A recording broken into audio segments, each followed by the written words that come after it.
for the recruitment of 6,000 crime prevention wardens, as well as the purchase of 400 patrol cars, 4 helicopters, and 144 drones to increase police visibility and reduce crime. For the current financial year, the allocation of the department has increased by 135%. The department states that it plans to procure and use technology to fight crime in the province with drones, helicopters, face recognition, and dash cameras. The department further claims to procure and supply every citizen with a panic button. As much the committee may welcome these plans, the committee should, however, seek clarity in terms of how many crowns were procured with the allocation of the previous adjustment. And will the other 174 drones be procured in the current financial year? Furthermore, the department should provide timelines by when will they procure. This will be important for accountability purposes and effective oversight. And to provide timelines for the delivery of helicopters. This will be important because, according to the department, during its presentation of the third quarter performance report, the order was made in the previous financial year. As it has been reported in the media that the crime prevention wardens do not have command centers, the committee should seek clarity in terms of how they will be coordinated. Gauteng province has an estimated population of 15 million people. When the department says it will provide panic buttons to every citizen, the committee should seek clarity as the timelines of the rollout and how this panic button will be programmed. The table that is indicated here is for the departmental program allocation, and I won't go through it because I have the narrative here, which I'll go through. For program 1, administration, the program is allocated 178,344 million. This is an increase by 2% from the previous financial year. The allocation is a share of 7% of the overall allocation. The allocation is expected to increase in the next financial year, as well as by a marginal of 0.03%. For program 2, Provincial Secretary of Police Service receives 268,689,000. The allocation marks a decrease by a marginal 0.043% from the previous financial year. The allocation is a share of 10% of the overall allocation of the department. The allocation is expected to decrease further in the next financial year. And for traffic management, which is program 3, the allocation is 2,259,159,000. The allocations mark an increase by 223% from the previous financial year, with a share of 83% of the allocation. It is the largest share of the overall allocation for the financial year. In the next financial year, the program is projected to decrease in allocation by 0.13%. More details regarding this increase for the program will be provided under the relevant section. For oversight in program analysis, Program 1, the program also has non-operational functions such as financials, supply chain, legal fraud, auxiliary support, and human resource management. The objectives of the program are to provide effective and efficient intergovernmental relations and executive support, to provide integrated planning and institutional performance management support, to provide integrated anti-fraud and corruption and risk management coordination, to provide effective and efficient financial and supply chain management support, and to provide effective and efficient cooperative support services. I won't go through the budget allocation through this table for budget allocation. Because I have the narrative that I'll go through. Yeah, maybe try not to cover the, Okay. just go through the narrative of the analysis. The table illustrates that Program 1 received 178,344,000, which is a 2% increase from the previous financial year. The allocation marks a share of 7% of the total allocation for the program in the current financial year. The allocation is expected to increase in the next financial year by a marginal 2.9%. For Office of the MEC, the allocation is 12,657,000, which is an increase by 7% and a share of 7% of the total allocation of the program. The sub-program is expected to increase in the next financial year. And for the Office of the MEC, the allocation is 30,231,000, which is an increase by 5% from the previous financial year. The allocation represents 17% share of the total allocation of the program. For the next financial year, the allocation is expected to increase by 1.2%. Financial management received an allocation of 37,678,000, which is an increase by 5% and 21% of the total allocation share. The department plans to pay 100% of invoices within 30 days. The allocation for sub-program is expected to increase by 1.3% in the next financial year. The department plans to continue with the target of paying 100% invoices within 30 days. The target will be important to achieve because delayed payment in suppliers can adversely affect the operations of their business, especially the township economy that indirectly addresses the challenge of unemployment within communities in which they operate or are based. Legal services received 5,434,000, which marks an increase by 7% from the previous financial year and a share of 3% for a total allocation. The allocation of the sub-program is expected to increase in the financial year by 4.5%.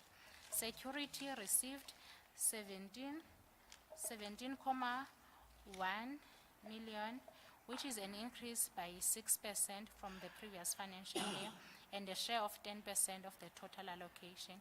The allocation is expected to increase by 1.1 in the next financial year. The allocation of the program is aligned with the strategic objectives of the department. The department has indicated for the 2023 MTEF, the program will receive additional 4.3 million towards compensation of employees. There will also be an increase by 1.7 million towards goods and services, as well as 3.9 million increase in capital assets. The department reported this allocation will mainly be for fleet services and acquiring tools of trade of all employees. The problematic target over the years since the beginning of the term of this program has been the recruiting of persons living with disability. The committee may look closely into this target in the current financial year because failure to meet the target in this year would mean the department failed to meet the target for the current political term. The department had previously indicated that it will ring-fence some positions for the target. The committee should seek report on the progress made therefore. Yeah, let's try and move faster. We have to have a target of 10:05 to finish. I know it's a bit difficult for you. Try. The above table shows that the overall allocation for the program has decreased for program 2. Has decreased by 4%. The program 2 Provincial Secretariat for Police Services has received an allocation of 268 million. The allocation is expected to decrease in the next financial year by 2%. program support sub-program received 5.3 million. The allocation marks a 2% increase it further represents 2% share of the total allocation of the program. The sub-program will realize an increase in the next financial year by 3%. Police and research sub-program has received 8 million, which represent 3% share of the program allocation, mark a 2% increase from the previous financial year. In the next financial year, the sub-program will receive an increase by 4%. The department plans to conduct research programs, 2 research projects on the implementation of GSP on GBVF and 4 publications produced in the financial year. The committee may seek the department to provide thematic areas that seeks to explore in the financial year. This will be important to determine if there are gaps that the department has realized and seeks to investigate further to enhance their work and ultimately achieve a safety Gauteng informed by research work carried out.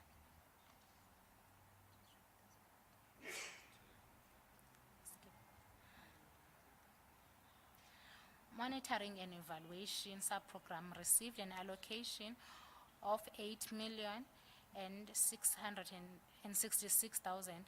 The allocation represents 23% share of the overall program. Allocation marks a decrease of 17%. The sub-program is expected to decrease further in the next financial year. The committee may seek a report on the impact and the above targets and activities that they had in the past 3 financial years to advance its work of oversight and subsequently seeing the reduction of crime in the province. This is primarily important for the committee to note because in the previous financial year, for the Q3, the crime statistics showed a worrisome trend.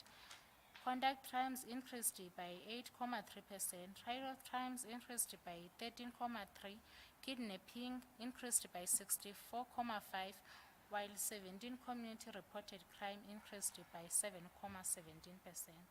The committee should request the department to provide findings emanating from each assessment on the compliance of Domestic Violence Act by police stations that will be assessed on quarterly basis.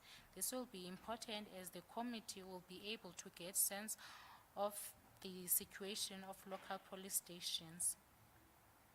Safety promotion sub-program received allocation of 141.6.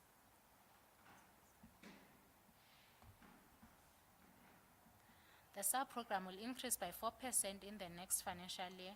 The aim of the sub-program is to promote social crime prevention. It provides volunteer-based support to victims of gender-based violence, victims of sexual and domestic violence. The sub-program will achieve its objectives through 800 number of GBV cases traced within the criminal justice system and 144 number of assessments conducted on VEC at police station and 38 number of green door rolled out and 4 number of reports on implementation of the approved provincial GBVF response plan and 460 school safety interventions. The above targets and activities are welcomed to ensure that the sub-program yields safer environment for all and further provide support to victims of crime in various ways. During preliminary study conducted on school safety, it was observed that some schools' principals are not honest with challenges that are taking place in their schools. In one school, around 10, there were 3 female learners who were disciplined for being intoxicated. The focus group discussions with parents and educators pointed out over 90% of learners are using drugs, while the principal in the interview stated that all learners are well behaved.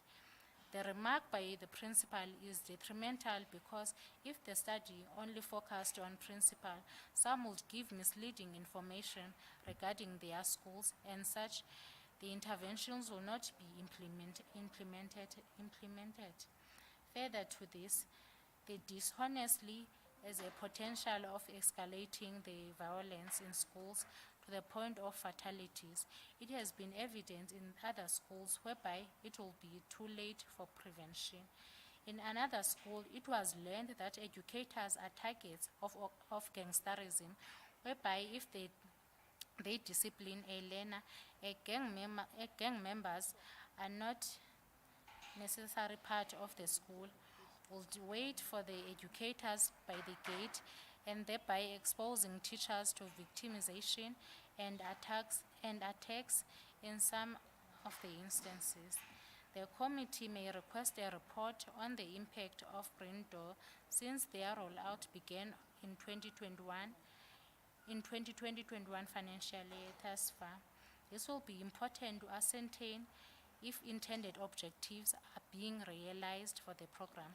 It will be important so that in the next financial year and administration, it will be evidence if the program should continue or reviewed. You've got 4 minutes now.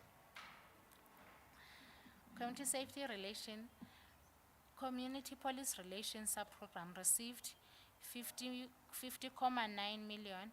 The allocation is 19% share of the program allocation. The allocation marks a decrease by 18% from the previous financial year. The sub-program will decrease by 7% in the next financial year. The purpose of the sub-program is to promote good relations between police and community according to the section 206 of the South African Constitution. The department plans to achieve the following targets: to conduct 144 assessment on community police forums, to conduct 114 assessment on community safety forums, to conduct 110 assessment on community patrollers in line with existing standards.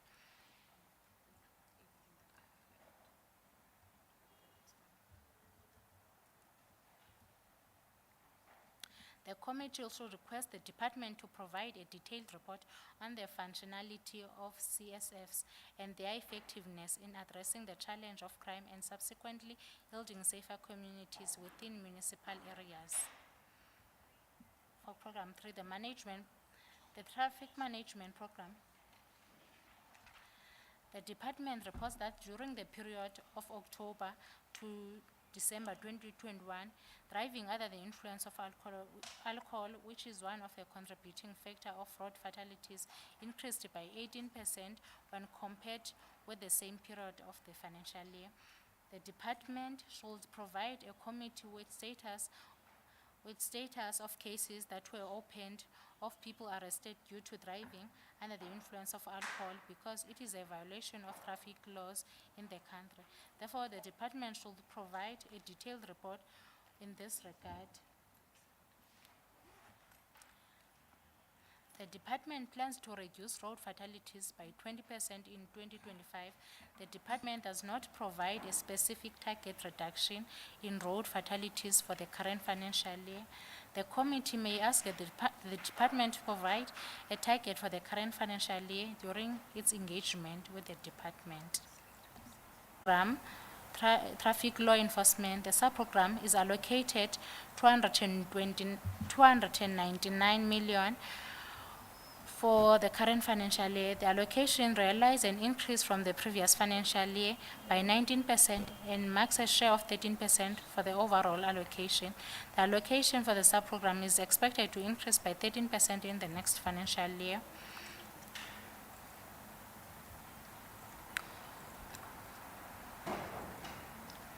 The committee may seek clarity from the department in terms of what informs setting target and previously, how has the operation improved road safety?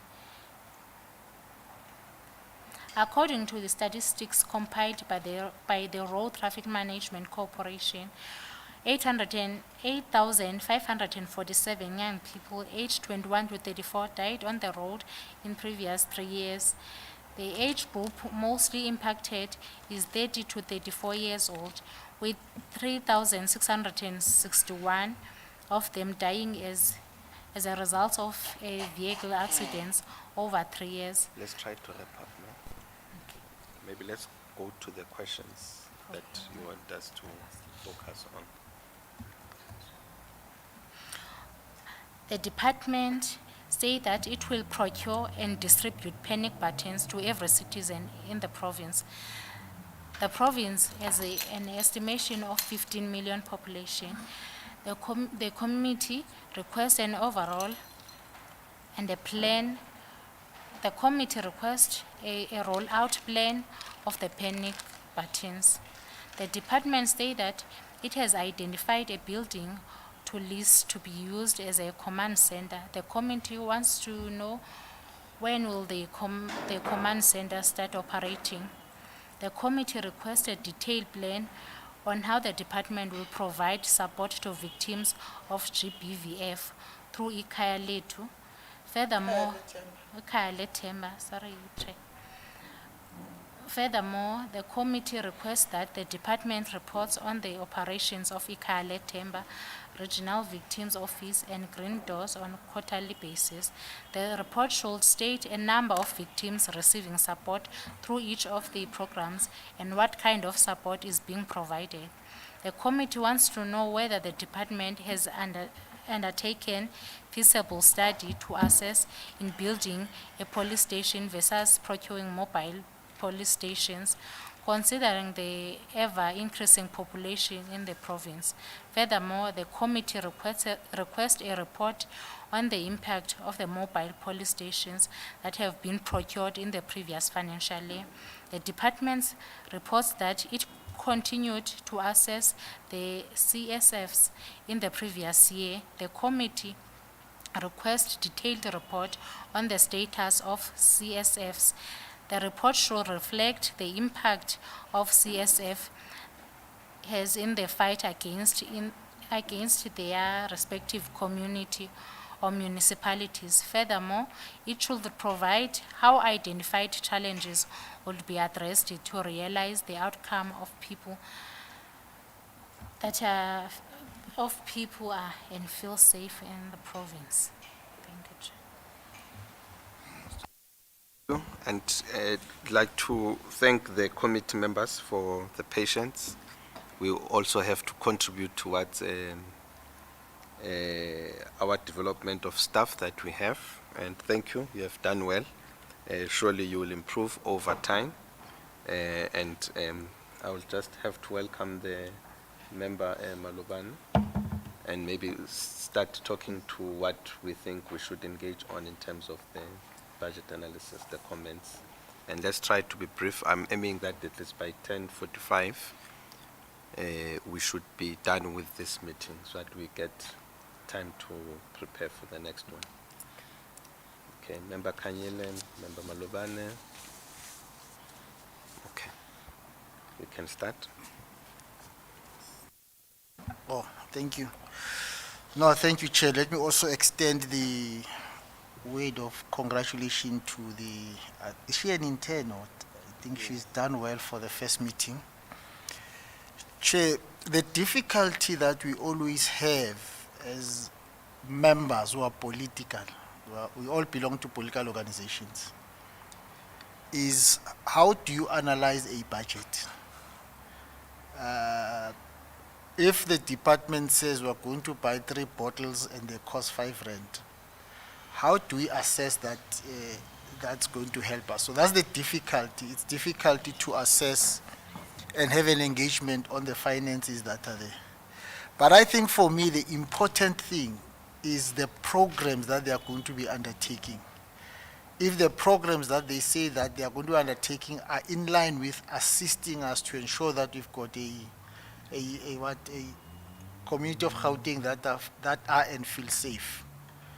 So on the basis of that, Chair, I would have thought that the analysis must help us understand that. I know that the programs have got different things that they are seeing, but they must help us understand what are the programs and whether they are going to make an impact in the financial year that is there. So that's the first comment I wanted to make, Chair. The second thing, Chair, is that I think based on what we understand as a committee, one of the biggest changes that are there is that this department is now going to be prioritizing what is called elevated priorities. And in the analysis, you don't get a sense of what is happening there. And so, so I would have thought that our focus as the committee is to get to understand what are the plans around these elevated priorities, what is the budget, what is procurement, are the processes having been followed properly, is this going to make an impact? I can say from my own that I think it's going to make an impact, but we need to get to understand the plans of the department. So I would suggest that, Chair, when they come, maybe that's one thing we must be able to ask them. Otherwise, later, there are a lot of other questions I want to raise. The last thing I want to comment on, Chair. So you see, I'm not asking questions. I'm just raising comments.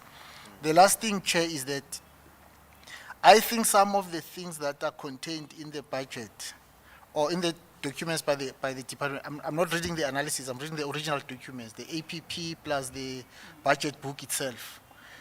There are a lot of things that will have to be clarified by the department. Maybe I'll ask them at the time when the department comes, because sometimes they say on road traffic, for instance, they are going to, the target is 16%, then at some stage it's 20%, so those contradictions must be there. And there are new projects that are being introduced, and we'll have to find out from them what's happening. And I think at the time when we've got them, we can be able to come back and really have a thorough analysis of the budget. Thank you, Chair.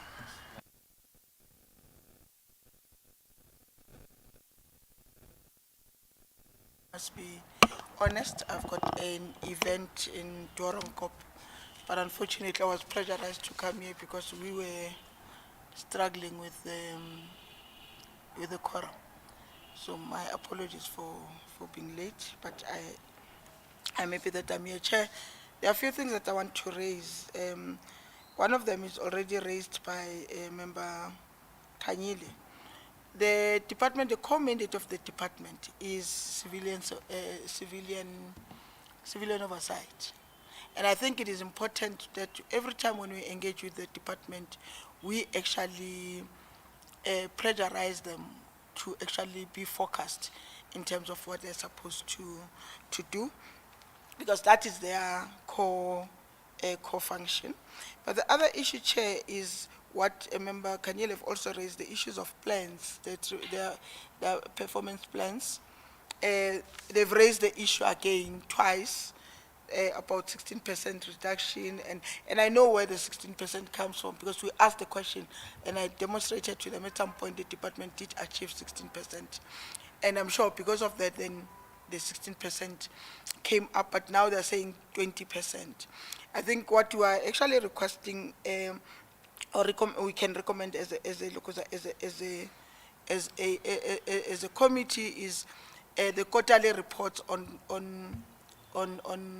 reduction, reducing road carnages, Chair, because that's where we'll see if the plans that are coming up with are actually working or not working. Same applies to crime reduction, and they can do so if there's regular reviewal of metropolis departments. Remember, they are established based on SAPS Act, and it's up to the MEC to continue having them in there.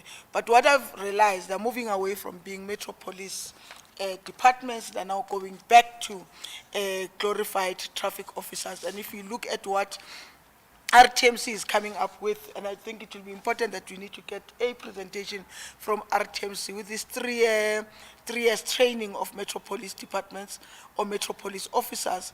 It's actually, the training is only about traffic management and nothing else. And I think it's important that we really need to remind them of what is the mandate of the metropolis. And we can only do so if every quarter we get a report about the reviewal of metropolis departments by the Department of Community Safety, and of course a report on their impact in terms of crime reduction in the province. And I think we've got now GBV brigades, and they've been there for more than a year.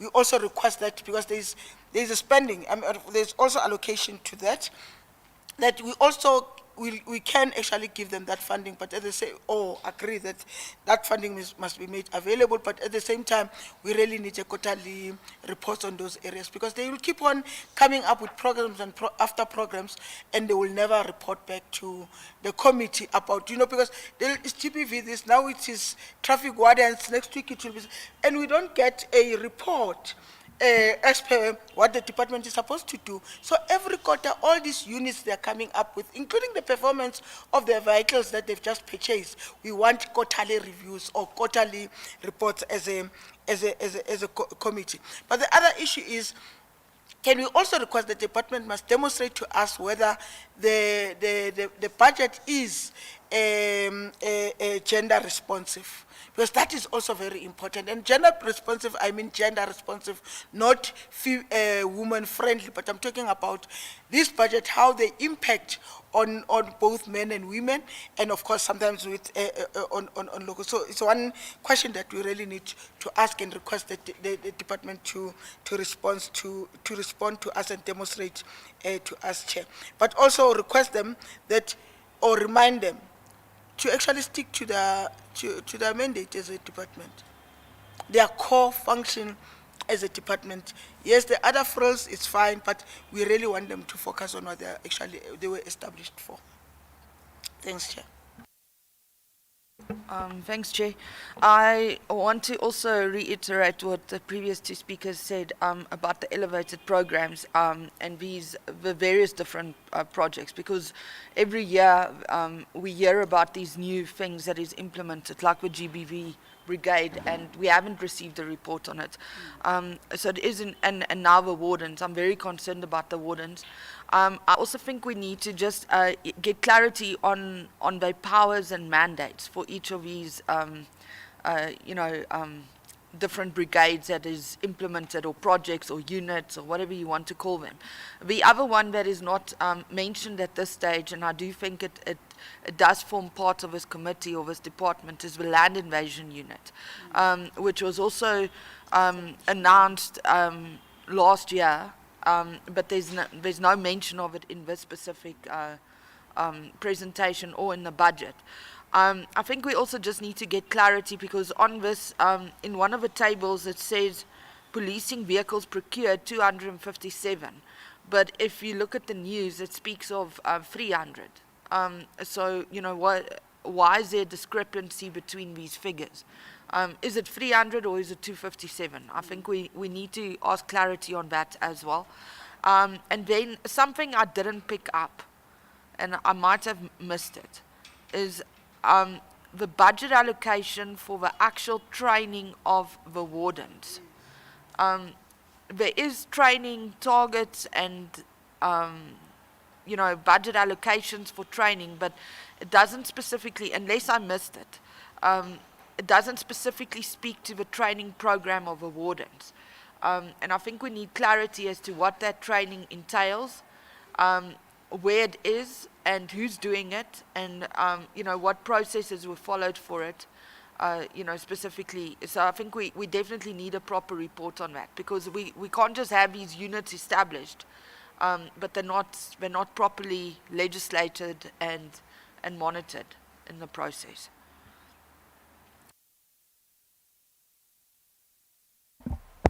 Thank you, Chair. I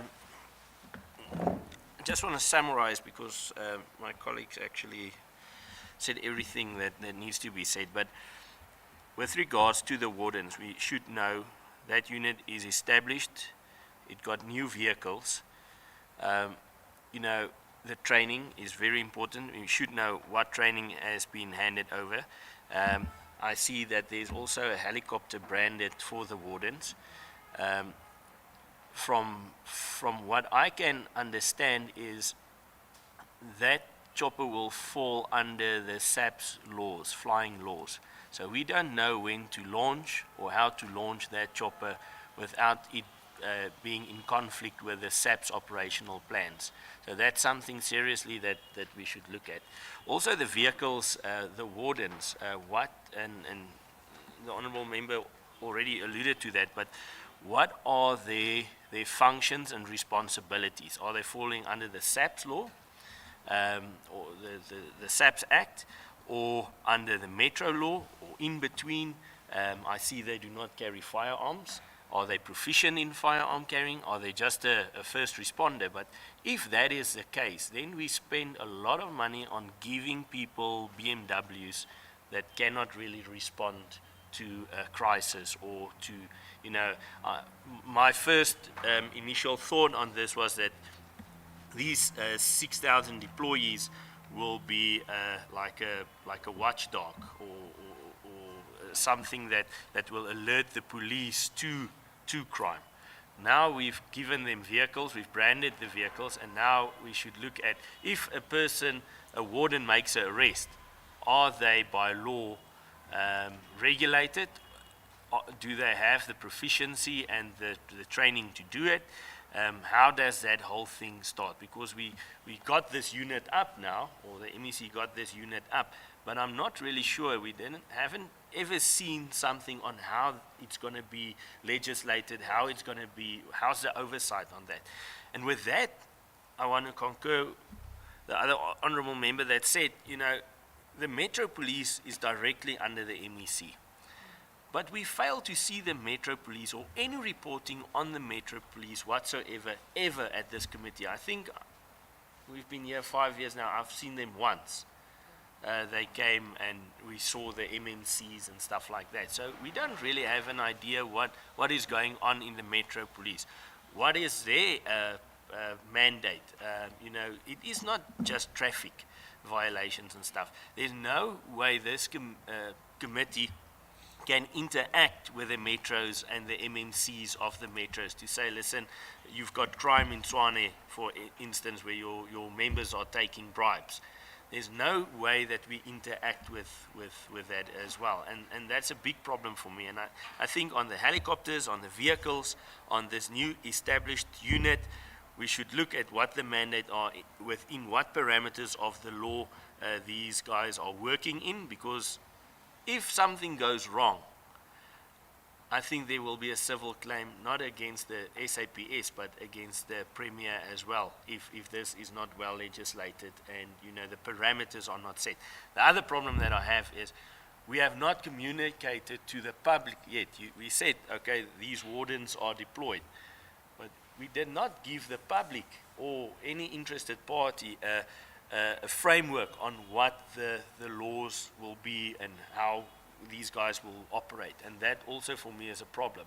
So if, for instance, a warden wants to pull you over for some or other reason, I suspect the public will say, no, you are not the police, or you're not the Metro Police, and then there might be a confrontation starting from that. Lastly, Chair, through you, I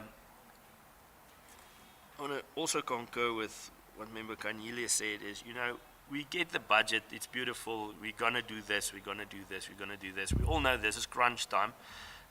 This is the last budget, this is the last year that we are in office.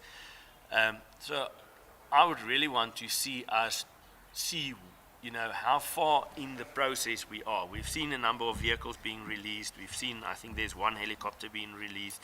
We've seen some stuff, but my problem, one of my major problems is with the panic buttons. We can't even answer our 10111 numbers. Now we're rolling out to the public, we say, we're going to give you panic buttons. In the security industry, a panic button is actually a really irritating thing, because people go and sit on them, or so there's no way for the public, if that panic button goes off, now we are supposed to respond to that panic. And I don't know how many million people are in Gauteng, but we are overreaching or overstretching our resources with that. A panic button will go off for a drunk person that wants to show his friend how quickly the police can come out, or not at all. Domestic disputes, plenty of them, they will push that panic button. It's a great idea, but I don't think that it's workable in Gauteng. And we as a committee have never seen the plan on how this will be implemented, how it will work. And I think that's something that we really should look at. we can't have a lot of panic buttons going to a call center, which I suppose it would go. There's no communication between the call center or the signal from the remote then back to the person to say, listen, is this really a serious call, or is this a prank call? So you'll send a vehicle out, spend your resources, and just to get there and see it's a prank call or somebody sat on the remote or whatever it might entail. So I think there's a few things that the Premier and the MEC has rolled out. I don't have a problem. Safety is priority for me, and I think there's good ideas, but I think there's some ideas that we still need to brush through and see whether it can work or not, and not. And the legislation with regards to helicopters operating is really stringent. So I really want to know if they are working under the SAPS laws, so if there's an issue that they can launch that helicopter. And I know even SAPS themselves has a problem with that. So we must maybe just check there. And then lastly, the allocations of the budget. The last thing that I want to say is that, you know, I think the committee must get an overview on how far these programs are rolled out. You know, it's fine to say it's going to happen and this is going to happen, but I think, you know, a percentage to it. Okay, we've bought 20% or 30% of the cars that we want to procure. We've done this. Also on the helicopters, we don't know how far. At this stage, we are renting, as the last message that I got, renting these 2 helicopters because we couldn't get the procurement through. So just for the department to tell us, you know, how far they are with this, and you know, these resources are allocated to people that are competent to use them, and by law are entitled to use these things. Thank you, Chair. Thank you. I think the points have been noted from the. I think because of time, we won't engage in a broader discussion. But I think what has been said, in summary, you know, members are actually talking about the impact, you know, of the budget that we've put in on the reduction of crime, for an example, and we all know that there is a difficulty in that. We are going to receive the next stats for the past quarter in the coming weeks. We know that we've got difficulty in reducing road fatalities. So overall, we know, I think basically we are working from the premise that we are putting money, we are putting budgets, we are putting programs, but overall we know, you know, I don't think we even have to, we can ask so that we get the more detail to it, but we know that we are not doing enough. You know, we're not putting a dent on everything. So the issue of the impact, which is members Kanyida's concern most of the time, is that yes, we put in money, we analyze the rands and cents and the percentage of the increment and increments and decrements, but what are we achieving in terms of impact in different programs? And I think in a number of comments that we have made on the different brigades that have been put in, a number of programs that have been introduced, the GBVF, there was Siabangena Brigade, there are a number of them, you know, that gets introduced, but we maybe basically we need to see how what progress have been made in that regard in that space. And the issue of coordination and cohesion, for me, it's one of the most important thing, and I think from your different comments that you have made, it's a point that comes keeping up, that we don't seem to be coordinating quite well, you know, in making sure that we really, in a real sense, make a dent. And the questions about the green doors, it's like it's a program forgotten now, you know, and it's something that we need to make sure that we don't only focus on it during August, but we continuously get reviews. So the call for the reviewal and report backs is a call for us to assess the impact that all these programs have been making. And I think the issue of report on the plans, you know, to get detailed plans on the elevated priorities, the usage of technology, the panic patterns, the drones, and even the crime prevention wardens. We need to just have that briefing, which is something that we need to engage on. And maybe as a last comment, just to trying to summarize everything that we have said, which has been noted, is the issue of the coordination with the metropolis. Because indeed, for me, that's the major issue that we are failing to achieve or to assess as a committee. I think that's what we need to assess now. One of our preoccupations should be about coordination. Are we coordinating, and how the coordination is done? So at all these questions that we are having, the crime prevention wardens, the CPFs, the neighborhood wards, the private security companies, the Gauteng traffic, the SAPS. So there's a number of, so we need to just maybe assess properly the level of coordination and the level of integration, because some of the plans might not happen or they might not be successful if we don't coordinate actually quite well. But I think the budget analysis is well received, and maybe from that point we can move for the, is it adoption or noting of the analysis? Noting Of of the the analysis. noting of the analysis. We will of course have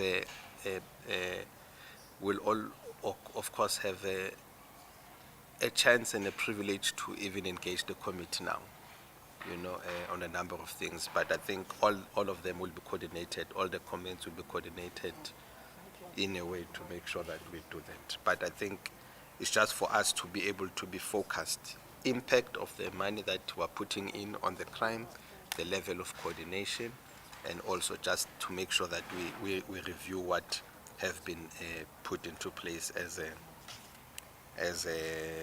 the elevated priorities.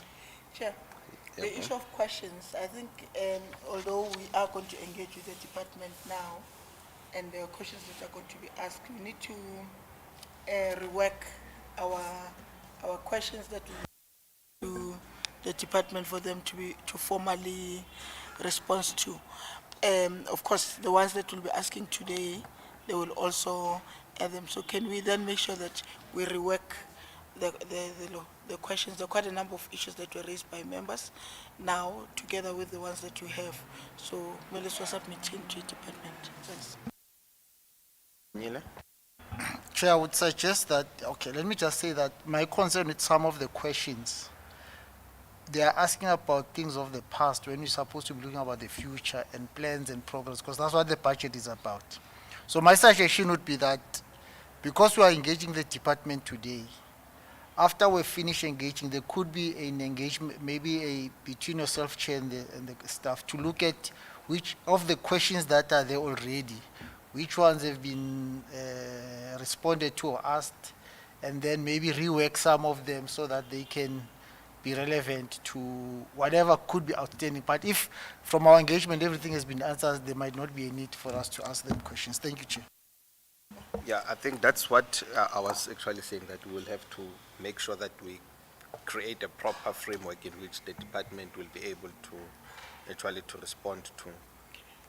Because most of the comments, that, as I've said, they are more on about the impact that we are doing, So we have to juxtapose it with what we know, that there's no dent that we are making on crime. But thank you, I think we will do that, and maybe as part of everything, we will also try and share the drafts, and so that members also make comments on them,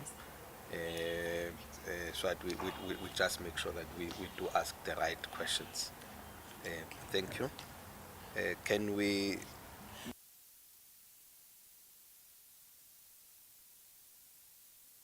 She's on study leave. Didn't she know that she'll be on study leave today when she requested that she was not ready the previous meeting?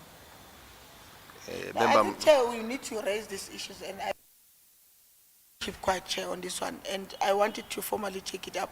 When you say I'm not ready now, I'll be ready next week. She knew that she was going to write exams. Why did she then indicate to us that she's going to be ready in a date when she's not available? It's actually unacceptable. and it's not the first time that this thing is happening. It actually needs to be taken up with the administration, and if it needs to be take it up with the secretary. Okay, there is point taken.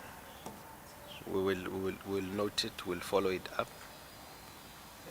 Can we move on the next item of the agenda? The report is, the analysis is noted. Tabile. Do we have any resolutions?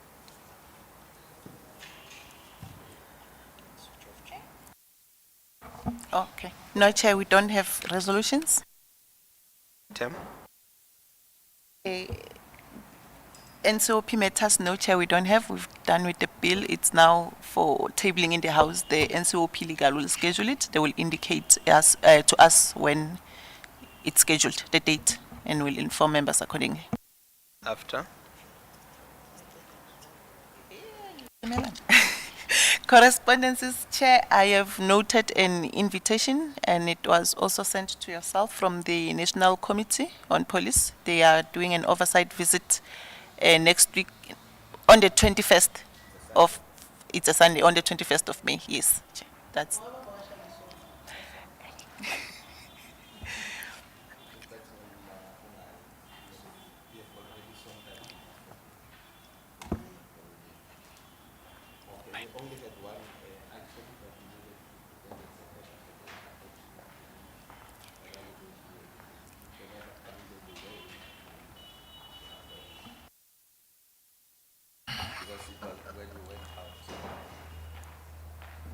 No, I move. I second. Minutes actually adopted, but I think let's take this moment to stretch and also maybe observe a moment for, I think it has been confirmed that member Chairperson in PC has passed on. We all know that he was not quite well for some time and has been fighting a number of health issues, and it was that sadness that we received the news. We can just maybe observe a moment of silence and then we'll close the meeting.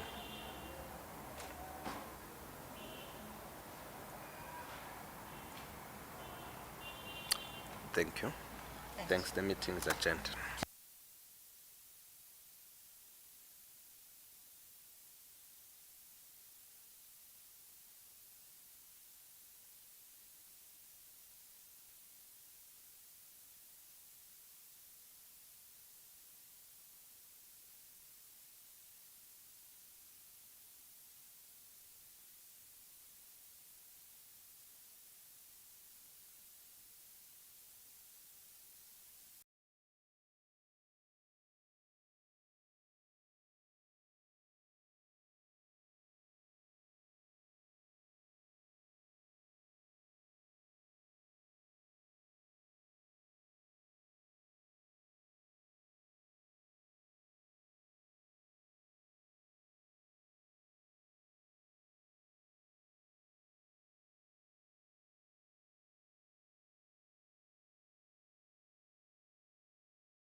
Good morning, Sanbonani. Dumelang. Dimachiloni. Lochani. Absheni. I would like to request ngicela nje sizame ukusettle down. Sithole itulo to make sure ukuthi siyaqala ngomhlangano wethu. Because we are in Soweto and in Gauteng, we are going to try ukusebenzisa all the languages that are available in the province or in the country. And so that we also make sure ukuthi wonke umuntu uba ne freedom yokukhuluma ngolimi alijwayele and akhona ukukhuluma ngalo kahle. As we are settling down and seeing welcomer to our meeting, before siqhubeka, there are few things that we need to do in terms of the procedures of the legislature. Igama mina ngu Bandile wakamasuku oyihlalo committee le community safety as a Gauteng legislature. We welcome you to this meeting, which is taking place, I think sonke sivuke sibona sekunamatayera emgaqweni ashiswayo kuvaliwe. Kune protest into esijabulelayo ukuthi I-protest was not violent, akunamuntu olimele, but the infrastructure yona imgwaqo le okushiswa kuwa amatayera alimele. Go re tshwantse re zame hore as much as constitution ya rona ya country I allow hore batho ba proteste, but tshwantse re zame ho etsa sure hore protests tsa rona a di damage property and batho abalemale. We all know hore this protest is related to issues of access to electricity mainly. And we know hore electricity important jwang in this period of time, which is winter. We use electricity to cook, we use electricity to light our houses, and we use electricity to warm ourselves in terms of heaters and so on. But this problem, yeah, electricity, Soweto mainly is also have got a problem with the infrastructure, yeah, city power, the ESCOM, in terms of transformers. So it's not only load shedding that we have a problem with in Soweto, but we also have power outages or power reduction completely. So it's important to re understand also this issue of electricity is a factor, particularly on the issue that we want to talk about today about crime. Where crime also, when it's dark, it's when crime happens.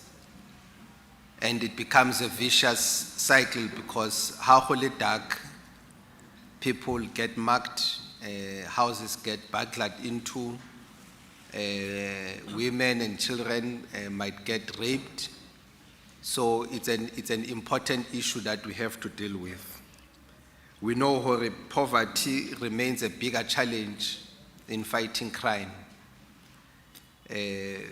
Crime is the biggest factor that influences and see the increment of crime in our country. So if our government doesn't do enough in fighting or reducing poverty, we might not succeed completely in reducing crime and in crime prevention. So it's an important thing that we start at that note. So you are all welcome. in the meeting. This meeting, as it said, we are going to receive a presentation from the department, which presentation will be a report for the APPs and the budget report from the budget vote 10 of the Department of Community Safety, which will be presented by the department led by the MEC. And I will also make sure that we also give you an opportunity to engage with the department. And we are going to move towards welcoming everyone. I'm with the Committee of Community Safety, and usually I will give them an opportunity to introduce themselves so that you hear their voices, and how kopana le bona le ko strateng or wherever you interact with them, you will able to, at least you have met with them, and they will introduce themselves and the members of the support staff that we are with here today. So as procedure, I would need to, as a chairperson of the Committee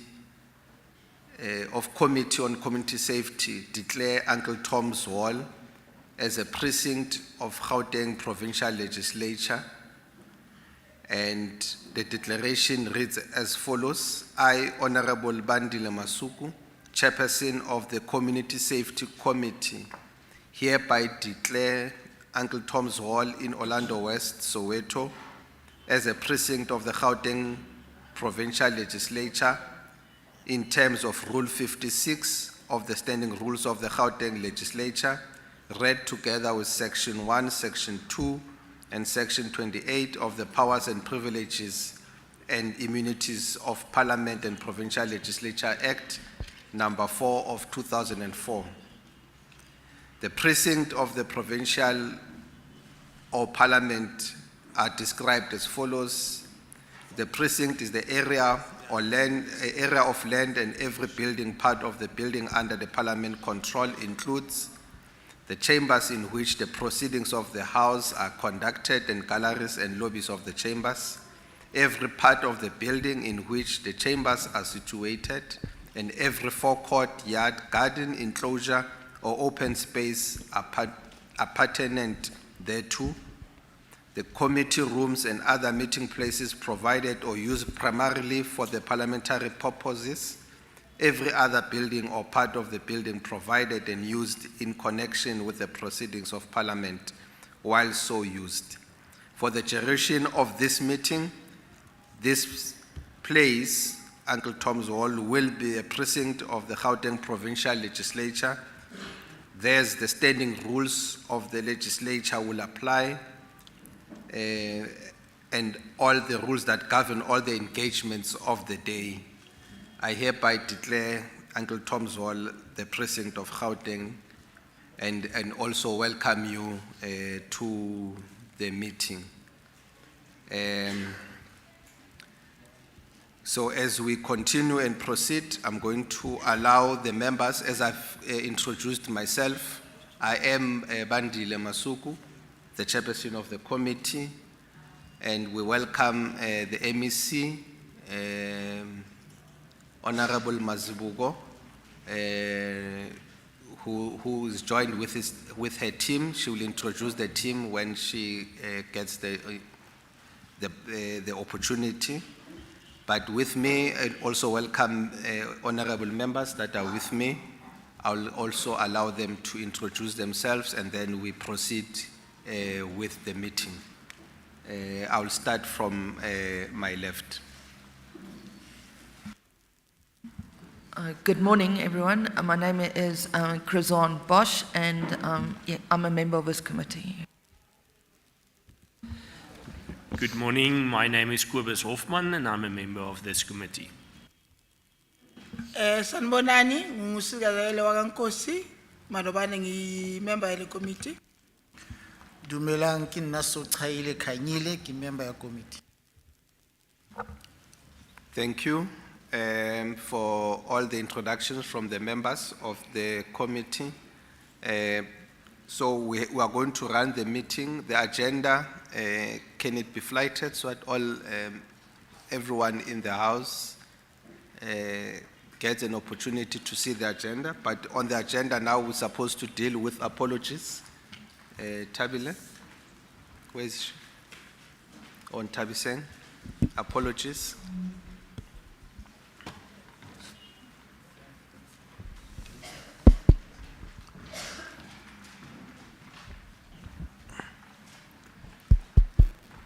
I'm hoping hore kaofela re tlo bua dipolelo any language that you are comfortable with, and you are going to be allowed and given an opportunity to raise your issues and raise your inputs. How important hore re engage with this platform. It's an important exercise that we have to do as a legislature to give you, the stakeholders, an opportunity to engage with the department that you are doing oversight on. So Tabile, you can do the apologies. Thank you, Chair, and good morning, honorable members, MEC, HOD, and colleagues. We have two apologies from Member Ruhan and Member Mahlankomo. They are attending to party business. Thank you. I saw your hand was up, MEC, on apologies. Thank you very much, Chairperson. My apologies. The apology is HOD and CFO. They were in the CFO South African. They were actually doing shortlisting on the what's that portfolio? Director Financial Management. But she's on her way, is a chair, so she'll join us late, but she's on her way. CFO is already here, so I had two apologies. They were in the same meeting. Thank you. Thank you. I think all the apologies are noted. Noted. Thank you. We are now going to give the opportunity, at least around 30 to 35 minutes, presentation from the department to cover the annual performance plan, and then the appropriation budget vote 10, and then after that we will engage with the stakeholders. First, the honorable members will ask questions and comments, and then we will then engage with the stakeholders. So in a space of 35 to 40 minutes, we can be able to do that. I'm certain that it's possible, particularly when we focus on issues and areas that are important to the stakeholders and to the committee. Over to you, MEC.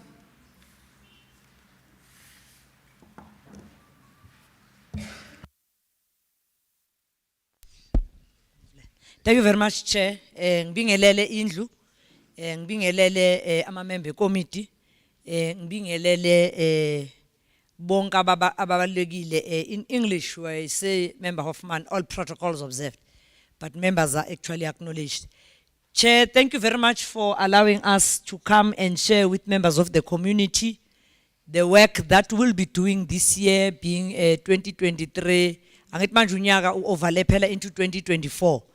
As you have invited us to come and share with yourselves, what will our annual performance plan look like?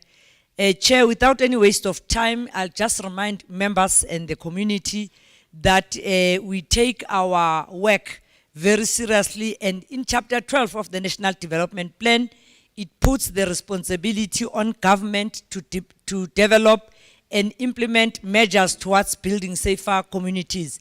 So leyo responsibility sinikwa umthetho we country, phezu kwaloko sinikwe nayo yonke ama policies eswenzile. And to this end, the Department of Community Safety, in collaboration with safety structures in all communities, you will realize people that have with us today, they're coming from various CPFs, they come from various neighborhood watches. They also are ordinary men and women who are worried about the safety in their communities. So it puts that responsibility to ensure ukuthi there is collaboration between ourselves and communities, the private sector, and also all other important people through the elevated priorities. Chair, you'll recall when Premier Lisufi joined office ngomhla 6 October, he then outlined that there'll be elevated priorities. And these elevated priorities, they focus more on the prevention of crime, in particular in our townships, informal settlements, and in hostels. And in order for us to be able to do this work, we have to do it through the implementation of the Gauteng Strategic Plan on gender-based violence and femicide, the implementation of the integrated crime and violence prevention strategy to enhance social crime prevention, and also focus on ensuring that we get men and women to be able to assist as part and parcel of the force multiplier to heighten police visibility, law enforcement towards crime prevention, and also the use of technology as such as your closed circuit cameras, drones, e-panics, buttons, and also in the work that we've been given the responsibility as part of the elevated priorities, ours is to ensure that there are patrol vehicles in the communities, there are e-security networks, so meaning the work that we have to do now, we have to work through technology, yama drone, yama camera, nako konke, the 24/7 anti-land invasion task team that will assist in fighting lawlessness, especially laba bavuka ekuseni nje bayohlomela imkhukhu nanoma kuphi benza engathi asinamthetho lana eGauteng, and also including that there are continuous operation ukaimlao in our townships, including having joint operations and ensuring that the social crime prevention initiatives that are also done by communities, we form partnerships with them and be able to fight crime. With that said, as my introduction, Chair, I'll allow Andrew to present our annual performance plan, which then will show the committee and the community the work that we'll be doing in this year to ensure that we keep our communities to be safe. Andrew, bangenela. Thank you, MEC. Good morning, Chairperson, colleagues, members of the committee, members of SMS members from the department, and abantu basemphakathini, good morning. I just want to present then the annual performance plan. Initially, when we had to present, we noticed that we have 131 slides, but we then decided, no, let's reduce it and also then just bring in the high levels, specifically focusing on the elevated priorities, because most of the indicators in the previous financial year are the same, but we'll focus on the elevated priorities and then also the budget allocated to that. Let's try to raise the voice, or maybe let's help him. Okay, now I'll speak. Thank you, Chairperson. I'll speak closer to the mic. So what we'll do is we will then present high level in terms of our APP. We will then zoom in specifically on the elevated priorities and then also the budget allocated to the elevated priorities. If members would still have time, then the CFO will then go into the finer detail of the budget. So the overview of the annual performance plan. The annual performance plan for 2023-24 takes into account all the elevated priority indicators, which includes the MEC service delivery agreement. So in the previous financial year, the department had 48 indicators. For this financial year, 23-24, the indicators have increased to 60. In terms of the program indicators, the ones that I'm showing now in program 1 are mainly the same that we had in the previous financial year. So we have sorry, are we not projecting? Because now you are proceeding and I don't see anything on the screen.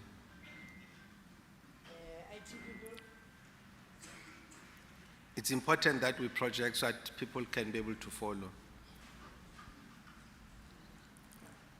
IT, can you assist us quickly?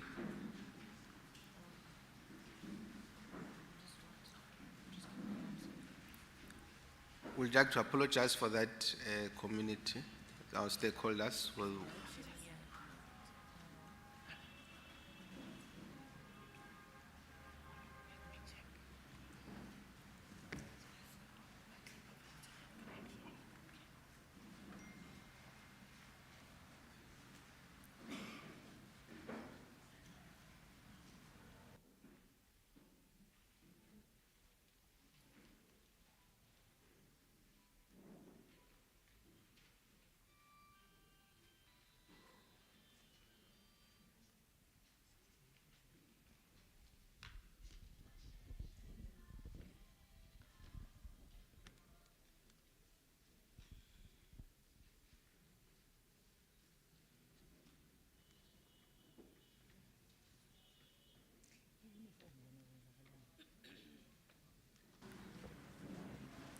Our IT seemingly is not coming all right.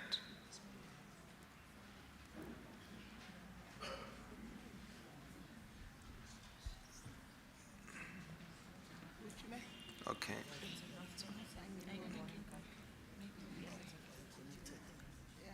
Maybe let's proceed then. In the meantime, we apologize for that whilst the IT is trying to sort themselves out. Maybe let's proceed with the meeting. But it will be, please try to sort that part out because it was working. It's an important thing that we need to do.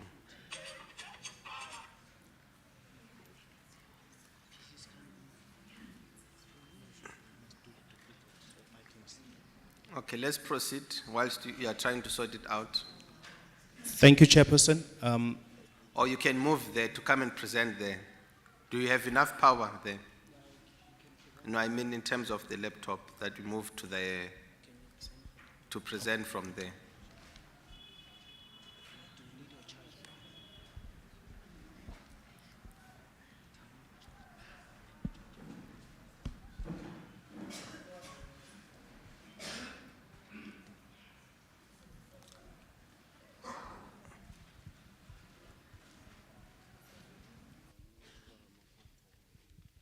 Maybe as we are sorting out the IT, it's just to reiterate some of the ground rules that we have and what we are intending to do. The department is going to present its plans and annual plans and also the budget that is allocated to the plans.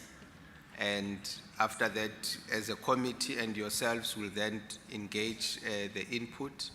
I'm hoping that all of you will be making notes so that the inputs are not very long inputs, they are very short and precise, so that we give as many as possible people to engage with the presentation from the department. And it will also be important that if your point has been raised or what you wanted to raise has already been put out and it's on the floor, it will help us to not to repeat but allow and raise other new things. This will give us a better opportunity for all the other people and all the other people who intend to make their questions actually to be given the opportunity. So in short, ngicela ukuthi abantu bangaziphindi ama-question angaphindaphindwa, ama-comments angaphindwa. Sisho into entsha all the time so that we give all the other inputs a good time and opportunity to be raised. I think that we are on now. So if we can just remember those few things as we continue. So we are going to allocate time for each person to be able to be as brief as possible. Over to you for the presentation. Thank you. Thank you, Chairperson. The annual performance plan for 23-24 takes into account all the elevated priorities indicated, including MEC service delivery agreement. In the previous financial year, we had 48 indicators, and in this financial year, we're sitting at 60 indicators. Some of these indicators that I'm projecting here were also some of the indicators that we did in the previous financial year. So number of reports on implementation of the integrity plan, which is annual target of 4 quarterly reports. Number of monitoring reports on the implementation of risk management strategy. There we also have 4 quarterly reports. Year-to-date reporting that deals with the finances, we have there 3 interim financial statements, and then we also have a performance indicator that speaks to number of reports on budget expenditure and revenue in accordance with section 44C of the PFMA. There we have 1 annual financial statement. In terms of the percentages of invoices paid within 30 days, we are committing there to say we will pay 100% of the invoices within 30 days. And then in terms of the percentages reduction in irregular expenditure incurred in the previous financial year, there we are saying we will reduce that by 50% in the financial year 2023-24. The other performance indicators, the annual budget, compiled, aligned to outcome and submitted to relevant treasury within the stipulated time. Our target there is 1 annual budget, estimate, revenue and expenditure statement. And in terms of number of reports on budget expenditure and revenue in accordance with section 44C of the PFMA, there we also speak about 12 reports specifically on the budget expenditure and revenue in accordance with the PFMA. Then we have included a breakdown of the 3 new indicators, which is the percentage procurement spent on women, which is at 40%. And then we also have percentage procurement spent on youth at 15% is the target. And then procurement spent on people with disability, our target there is 7% for the financial year. And then percentage representation of women at SMS level in the department, in the establishment, that we are committing to have at least a minimum of 50% representation of women at SMS levels on filled position on the staff establishment. Percentage representation of PWDs on filled positions of staff establishment, that's also then the 5% that we are targeting to employ people with disability in the department. 1 new indicator in program 1 is the one that deals with number of crime prevention wardens appointed. It's one of the elevated priorities, and our target there for the year is we will have 6,000 crime prevention wardens appointed by the end of 2023-2024. We're already halfway there. In terms of program 2, number of research reports on policing and safety, we will be doing 5 research reports on policing and safety. And in terms of number of research reports on the implementation of the Gauteng Safety Plan on gender-based violence and femicide, here we will be having 2 reports on the implementation of those 2 documents. Number of publications produced, we are committing to produce 4 documents in terms of the work we've done. And then in terms of knowledge management framework implemented, that's the target that we have for the financial year. Number of LEA performance reports compiled in collaboration with private security companies included as an area of focus, where we will be producing 2 biannual reports reporting on the performance of the law enforcement agents. Then in terms of number of reports compiled on the Prof joint operations, it's also an elevated priority.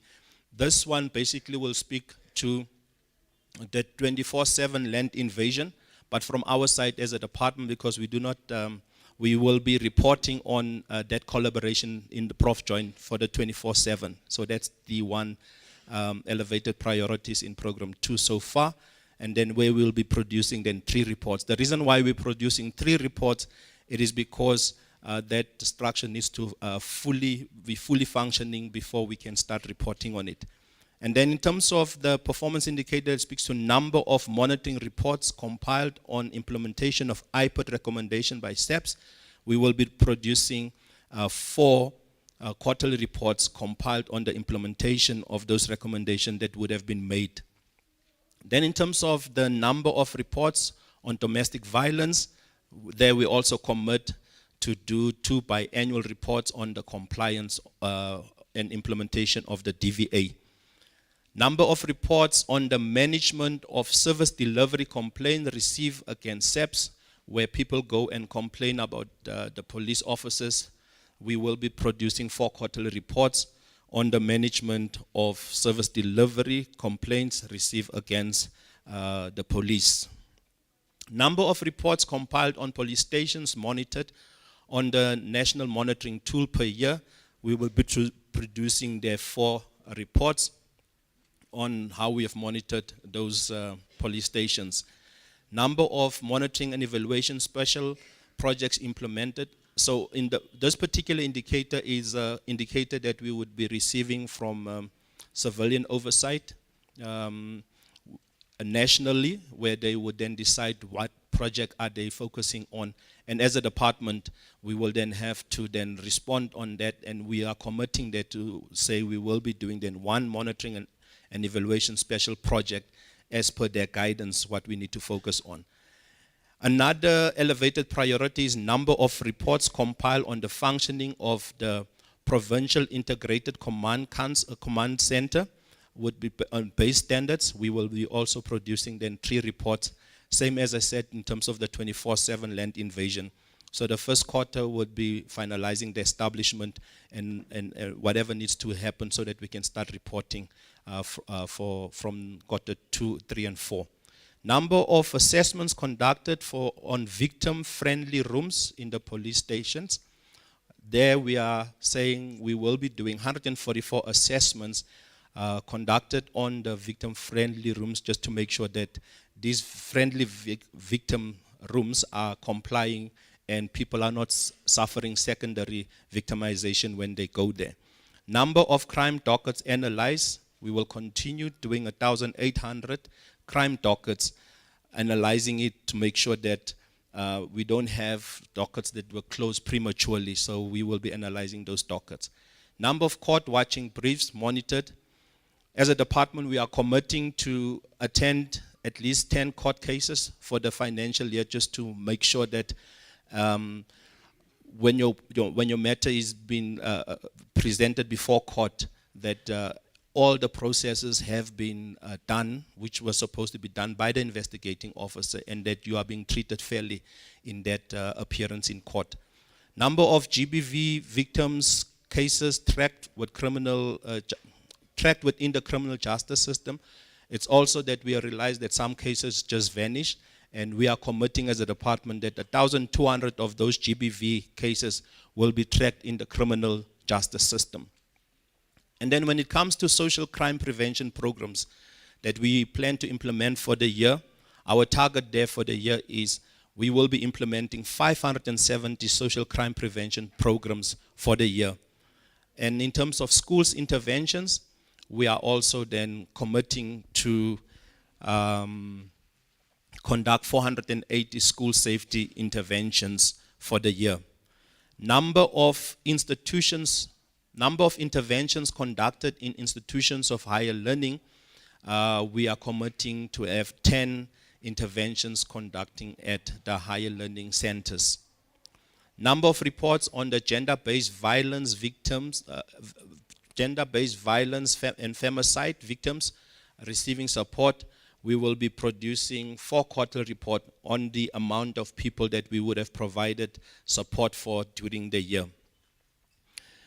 And then also in terms of program 2, apologies, we also have then a number of green doors that we still want to roll out also in this financial year. We are committing to roll out an additional 38 green doors in this financial year. A number of interventions conducted to support the provincial gender-based violence and femicide structures. We will be having those 24 interventions to make sure that these structures are fully supported. Number of analysis reports compiled on the implementation of the Gauteng Safety Plan on gender-based violence. We will do 4 analysis in terms of the reports that we'll be receiving. And then in terms of another elevated priority speaks to the e-panic response. So number of reports that we will be compiling in terms of how many e-panic buttons we would have rolled out. We will be producing 4 reports that would have that information, the detailed information as to who received what, when, where, and so on. And then in terms of the number of community police forums assessed on functionality per year, we're saying 144 community police forums will be assessed during this financial year. So these three indicators that we have, there's also some of these indicators that are customized. Some are saying sector indicators that we also receive from civilian oversight. It goes for the second one, also number of safety forums assessed on functionality. There we are committing to do 11 safety forums, and the number of community patroller teams assessed in line with existing standard. There we are committing to do 110. When we go to Program 3, some of these indicators that you would see there, they are all some of the indicators that we are currently performing in the attempt to reduce the road fatalities. So we have a number of reckless and negligent driving operations. We'll be conducting 9,542 of those operations. In terms of speed operations, we will be then conducting 16,686 speed operation. And then in terms of people who are driving drunk, the drunken driving operations, we will be conducting 2,246 drunken driving operations to try and make sure that people do not continue driving on our roads. And in terms of number of pedestrian operations conducted, people who are jaywalking, that are crossing anywhere where they're not supposed to be crossing the roads, we are saying as a department we will be doing 2,938 pedestrians operation to try and curb that part of it. Number of vehicles stop and check, we will continue stopping 1,290,600 vehicles, 290,600 vehicles to stop and check and make sure that they have license, they've paid their tickets, and so on. The following are the new elevated priorities. Number of crime prevention operations conducted by crime prevention wardens. We will be having 95,304 of those operations conducted in the Tish areas and around Gauteng. Number of drones that we will be buying, we'll be buying 177 drones for the next financial year as planned. Number of policing vehicles procured, 257 policing vehicles we will be procuring for this financial year. And then in terms of number of helicopters procured, we intend to procure 3 helicopters. Number of reports compiled on motorists monitoring through the e-toll gantries, we will be producing 4 reports in reporting how many people have been passing through the e-toll gantries and so on, and also be able to look at other things that is of interest. Number of crime prevention operations conducted, my apology, that one is a repeat. And then in terms of the integrated provincial command center established, we want to then establish then the command center. I think MEC will share more about the command center also. And then in terms of the number of public passenger transport law enforcement operations conducted targeting driver and vehicle fitness, operating license and route compliance, we're looking at 6,912. And then number of law enforcement operations targeting learner transport, we want to look at 622 law enforcement operations there.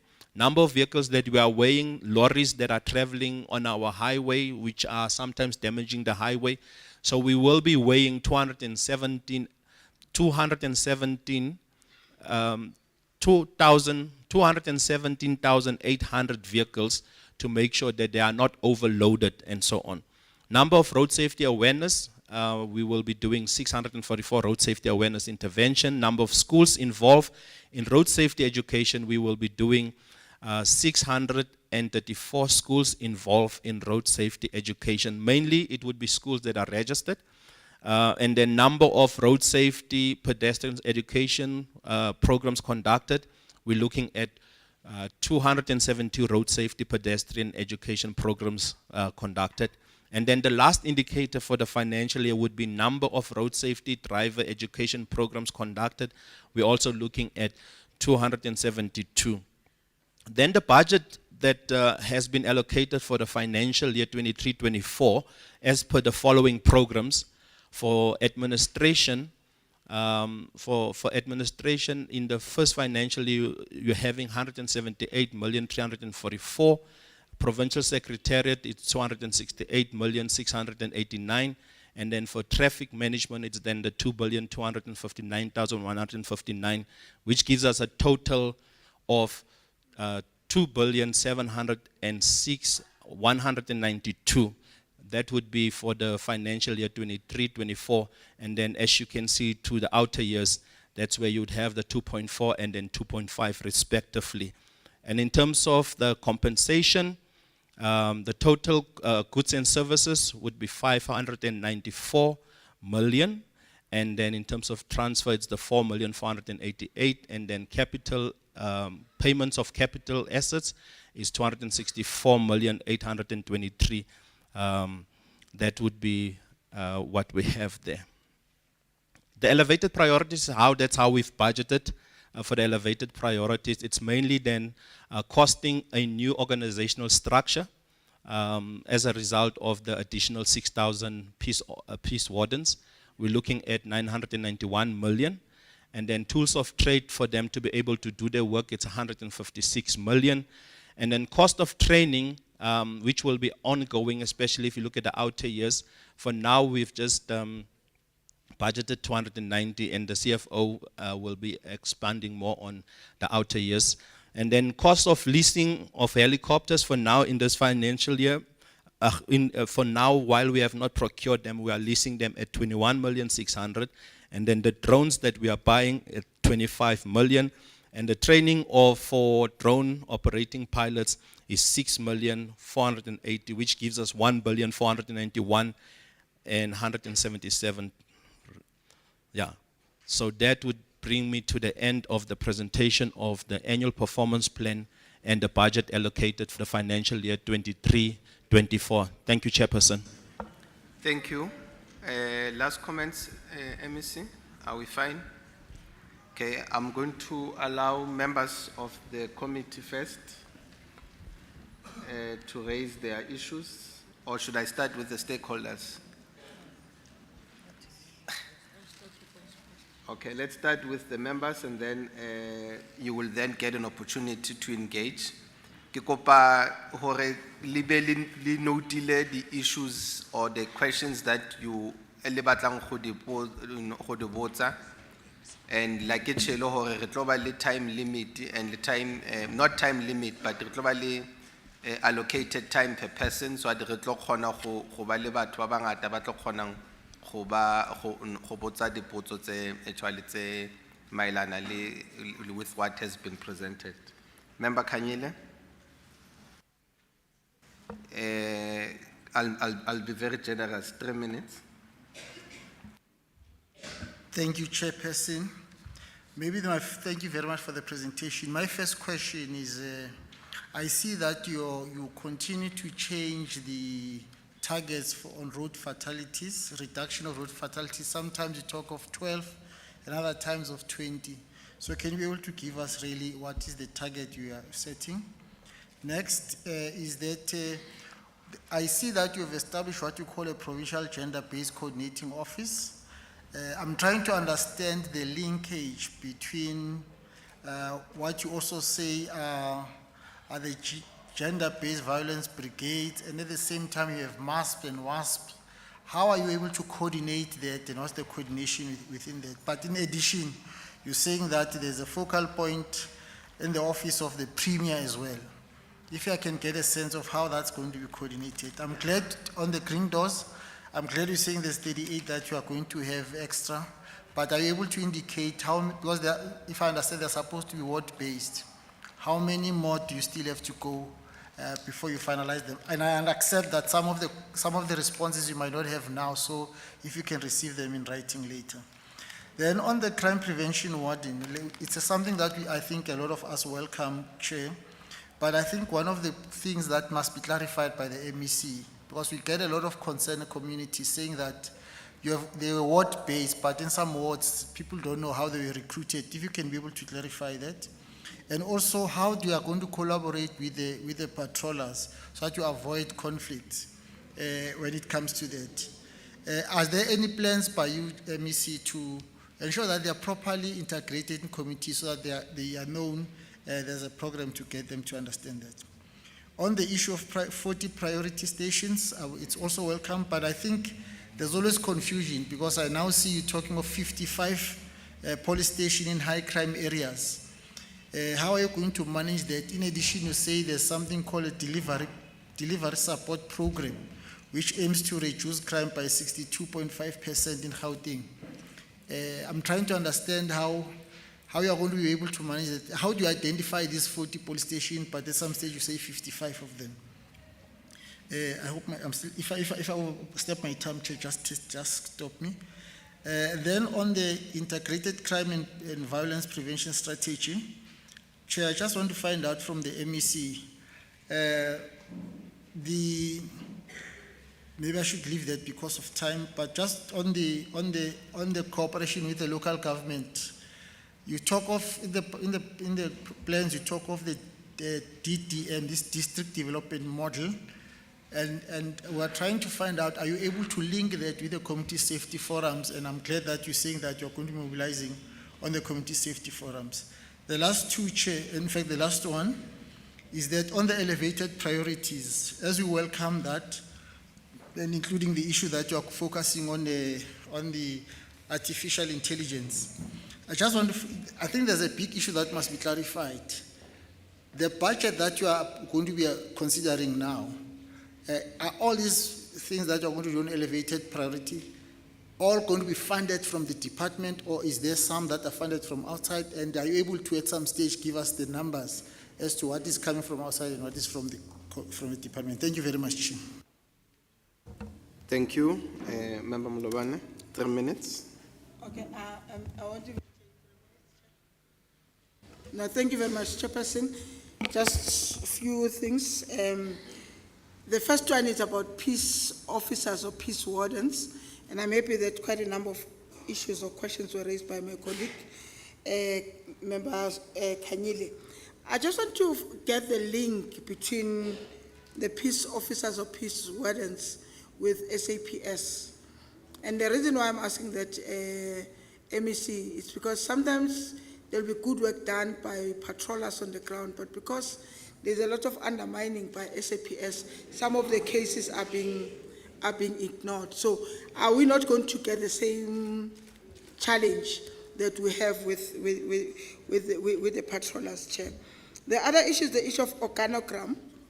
Now that there's quite a number of people that have been added to the department, I mean, 6,000 is a quantum leap, moving from where we were to add another 6,000 that are permanent employees. Have we now restructured the organogram and also the capacity to run a department with almost 10,000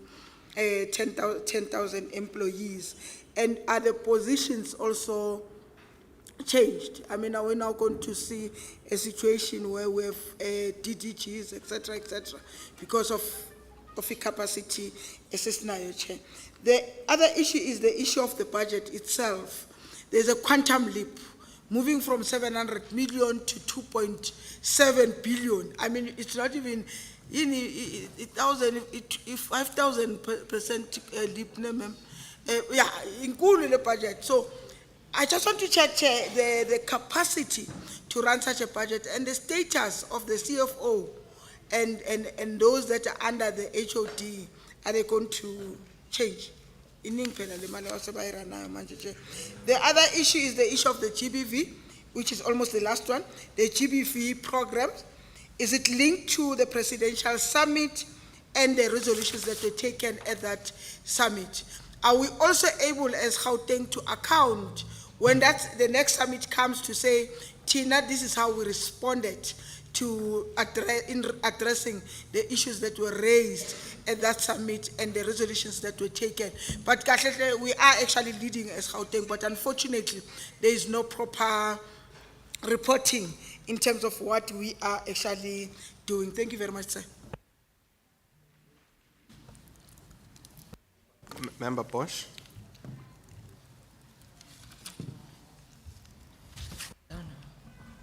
Okay. Thank you, Chair. I have a few questions. Just first of all, with regards to the land invasion unit, there's a section in this plan that speaks about the land invasion unit that will be using the wardens. So can we please get clarity? Will the wardens become the land invasion unit, or will the land invasion unit be separate to the wardens? And I can't see a budget allocation for anything with regards to the land invasion unit.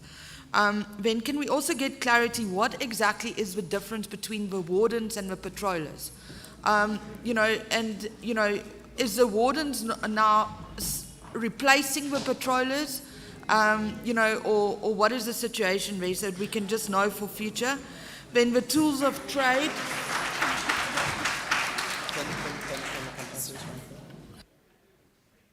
I know Guti, there will be time where we agree with the questions, but for the sake of progress, let's sizamu ukunika everybody an opportunity. Singama disturb. Thank you, Chair. I would also like to get clarity as to exactly what the tools of trade for the wardens entail.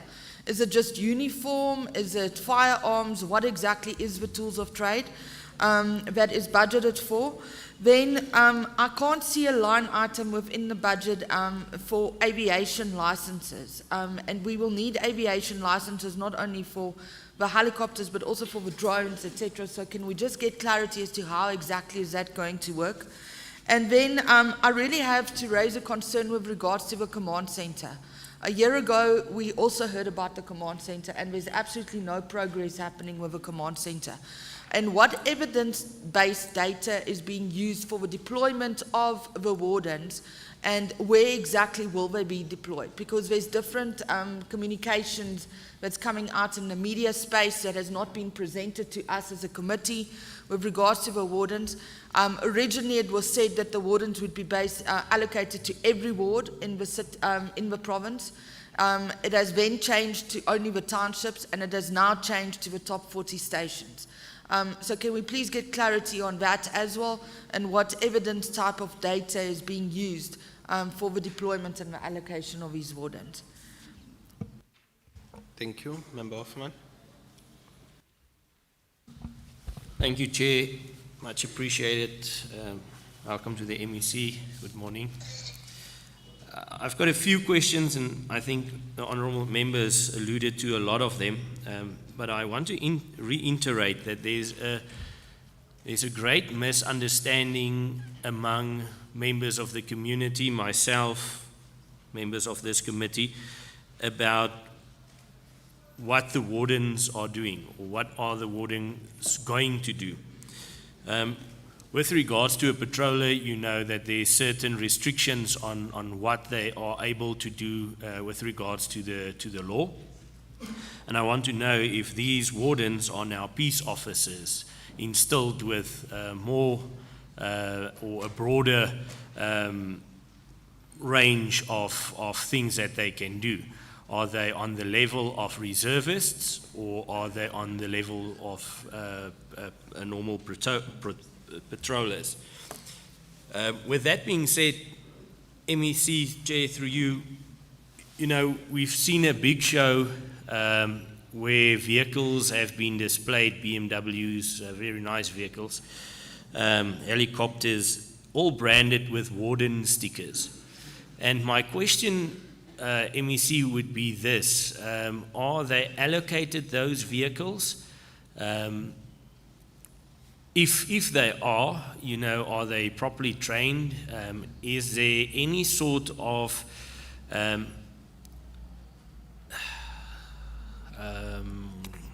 what do they call it?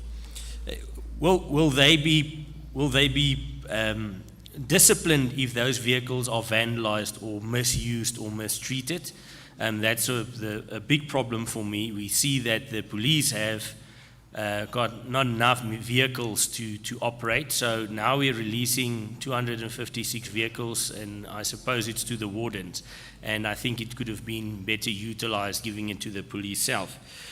With regards to the helicopters that's being deployed, MEC, you would know I've got no gripe. I think safety is a thing that we all should cherish, and we must do everything in our power to do this. But I am worried about these helicopters that's being released. If we look at the Police Act and the Aviation Act that regulates police helicopters, my suspicion is that we're going to have a clash with regards to deploying these helicopters. Why I'm saying this is the police helicopters are manned by police officers that are trained within the Police Acts and all that's going on with that. And when they deploy, there is certain procedures that they need to follow. As I understand the helicopters that's being utilized now, it's rented helicopters. And also I think that the pilots, we rent them with the pilots. So I don't know if they've got the clearance or the capability to do the same work as the police. And I'm scared that we will sit with incidents where, there will be clashes and serious harm being done to the image of the police by utilizing these private contractors to fly and operate these helicopters. Sorry, Chair. Then the e-panic buttons, my last question is, I can't see how this is going to work. And maybe the MEC can clarify. We are struggling to answer our 10111 number. Now we're going to give everybody a panic button, and they're going to sit on it, or they're going to drink, or they're going to play with it, and then that panic button is going to go off, and we're going to use resources, send them out, and then at the end of the day, we're going to have vehicles running around for somebody that may be mentally disturbed. So I just want some clarity around that. Thank you, Chair. Thank you. We are now going to open, I'm hoping that the department and the MEC are noting the questions. I'm going to open the floor for you, people who want to make comments or ask questions. Like I indicated, that we are going to allocate time per person, which honorable members got 3. And then from your side, I will also give you 2 to 3 if you've got pressing other questions. So all of us are going to at least get 3 minutes, but we might have to try and stick to, if you can, stick to 2 minutes. So I'm going to give you an opportunity. Can I see hands? Let's start this side first. And if a point has been raised, you don't have to repeat it again. So you will be 1, Lapambil 1, 2, please remember your number, ne? 1, 2, 3, 4, Baba, we mask, you are 4, you are 4, you are number 4, 5, 6, Skogo, 7, 8, 9, 10, red, 11, 12, 13, 14, 15 at the back. Okay, maybe. Okay, maybe that's 16 this side. So now kumbula ma number A, no ngit. Okay, this side. 17, 18, 19, 20, 21, 22, 23, 24, 25, 26, 27, 28, 29, 30, 31, 32, 33 at the side there. Okay, so we've got 33 people who want to speak, and we are going to stick to 2 minutes so that we give everybody an opportunity to raise their issues. Okubalulekile ukuthi if something has been raised, don't repeat it. You know, rather cover something new that has not been raised. Izosiza kakhulu to cover a whole lot of issues than to repeat the issues. So we'll stick to 2 minutes. We can start 1. And please introduce yourself, igama, nesibongo, if possible, neword ophuma kuyo. Ungakhuluma any language okhona ukukhuluma ngayo. We'll try to translate for those who can't. Thanks. Asinibingelele nonke endlini netafula. Ulindi wakaZondi lona oyi GBV Brigade Gender Based Violence Brigade from Orlando East Ward 31.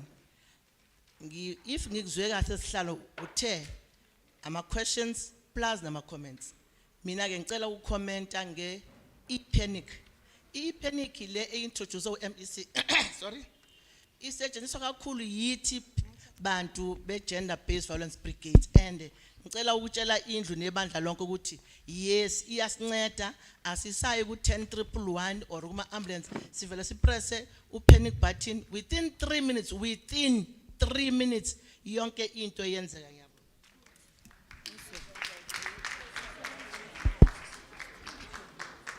Number 2, Dumelang, nakalibitso. let's give one another an opportunity and let's try to increase the volume on the mic, on the roving mic. Dumelang, kalibitso ke Matthews Mamabulo, ke tswa ko Ward 20, CPF member, Kona Lady Police Station Precinct. I've got only 2 questions. One is to the Community Safety Department, or are they having any plan, or they deem it not necessary to develop the current pool of patrollers that we have to the level of the wardens? Number 2, I didn't see any or yet the specific mention of the CPF budget, if there is any, and if there is, who is it? Who are the benefactors? Thank you. Thank you. 3. Libitso la ka ke Phephi Tlhagadi. Ke mo Ward 38. Ke emela eng. Thank you. Go ka thusega ba ha o ka kgona o emella. Re tlo kgona o bona o tlo utlwahala hantle hape. Thank you, MEC, for the presentation that was done. But my concern is, what do you compare your projections against? It would have been wise if the Rwanda budget, they are 2022 to 2023, and then 2022 to 2024, the projection for us to compare and maybe have justifications of budget in right or right. Comparing is very important. Number 2, issue a pending issue at the wardens. You are halfway at the wardens. I just want to know what criteria did you use to employ the first group? Now, with a balance, can't we, all the precincts under your command, maybe share the Koloi in particular? Because we have the hours. The hours they're very dangerous, particularly between 1 and 4 a.m. where and then you've got guys who walk around that period who are getting robbed. Thank you very much. Maybe kopa o re gopotse lebitso la hao pa? Phephi Tlhagadi. Tlhagadi. Thank you. My pleasure. Number 4. Thank you, Chairperson, and thank you for the presentation that was done. Lebitso la ka ke Lista Sfane ke Tefu, ke Chairperson ya go Dobsonville subs precinct. Ke ema mona ke utlwa taba tse monate tsa procurement of vehicles. We have a problem. About 3 weeks ago or a month ago, I attended a JIPS meeting go Melders Drift. And ba re jwetsa hore rona le dikoloi tse tlang after the financial year. Rona really Dobsonville and the marginalized police stations in the townships. We have a problem. Yeah, dikoloi fleet. And the community, when you go to them, ba lack of visibility ya maponesa and ba lack of turnaround time ya ba sharpa. And how check di koloi, they are boarded or di go protea for ukenikwa or dile for panel beating. Some they stay a year there. So rakopa hore haleta budget those 257 cars. Le reshebele le rona the marginalized police station. Because we have a problem. Dobsonville in only 4 sectors, and Zeding they are 9 kilometers away. So we have a problem. Kia number 1. Number 2, Asekekwala, Dobsonville police station. We don't have holding cells currently, and we have been reached ke subs. So ke kopa MEC because the PC reports to MEC Jovijo. Ke kopa akabueliena PC mawela lisponesa hore rasokola we don't have resources renga batho re lo ba kwala ko Midlands police station. So ren kopa hore ba attende di cells tsa rona le di toilet. Premier Panyaza o preacher hore le ko dikolong o batle o khona o jela ko toilet. Ha o ka tla go precinct ya rona Dobsonville wa tshaba o romela motho ko toilet. Yes, there are cleaners, but those toilets are old. The cells, they are old. Plumbing is old. Le naki le CPF chairperson, I'm old. So kitoko upa or le reshebele dintho tse re lang ka tsona. Cars, visibility, and all those things. Thank you very much. Number 5.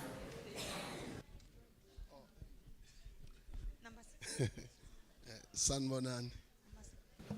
Okhulumayo Gideon Wakampanza from Ward 31, kona la Orlando East. Ngibingelele leadership yonke lapho. Ngicela nje ukuthi ngisho nje ukuthi siyabonga. Sibonge ukuthi ama programs anjengalawa ama warden final afikile. Akekho umuntu ongazi ukuthi amaphoyisa ayasifeyila. Manje lo engizama ukusho ukuthi sibonga ukuthi there's a program whereby sizothi nasineyinkinga sikwazi ukuthi sikhalele kuyo. Siyabonga Mam Faith no Babanyaza ukuthi nize nama programs aso. I-comment yami nayi engizondlula kuyo nje bengicela ukuthi in future ama patrol sicela ukuthi at least nanenza ama recruitment niwabhekele. They've been there since bayavuka ekseni ngabo 3 ngabo 2. They know these areas kahle more than abanye bama warden asebathathiwe. But nevertheless, we thank you for employment. We've been complaining, saying employment. Finally, kunabantu that have managed, abantu bakithi that have got opportunities to work. But ikuyisicelo ukuthi besicela nje ukuthi at least nithathe kuma patrollers wonke at least 2,000 yama patrollers. That would make different within their areas. They know their areas better. So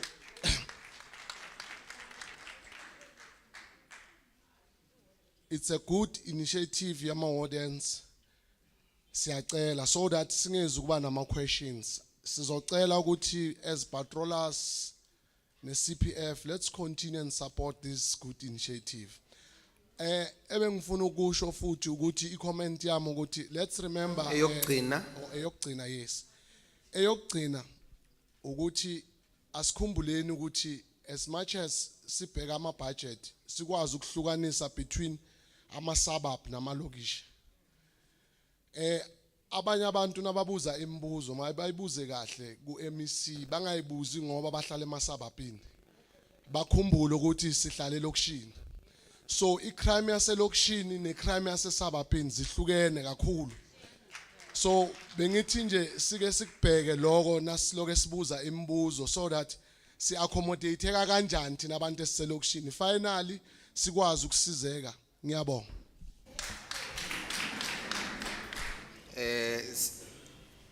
Ubaba Mkhonza. Mpanza. Gideon Mpanza. Mpanza. Yebo. Okay. Mpanza. MPA NZA. Yes, Ngiyabonga. Masuku. Okay, thank you. Bengisho ukuthi singathathi example yakhe yokukhuluma kude uthathe 3 minutes yonke. Nokushaya izandla kuthathe 25 seconds. So uyabona ukuthi isikhathi sihamba kanjani. Number 6. Dumelang. Ya utlwagala? Okay. Lebitso la ka ke Elaine, the notorious Elaine Cook.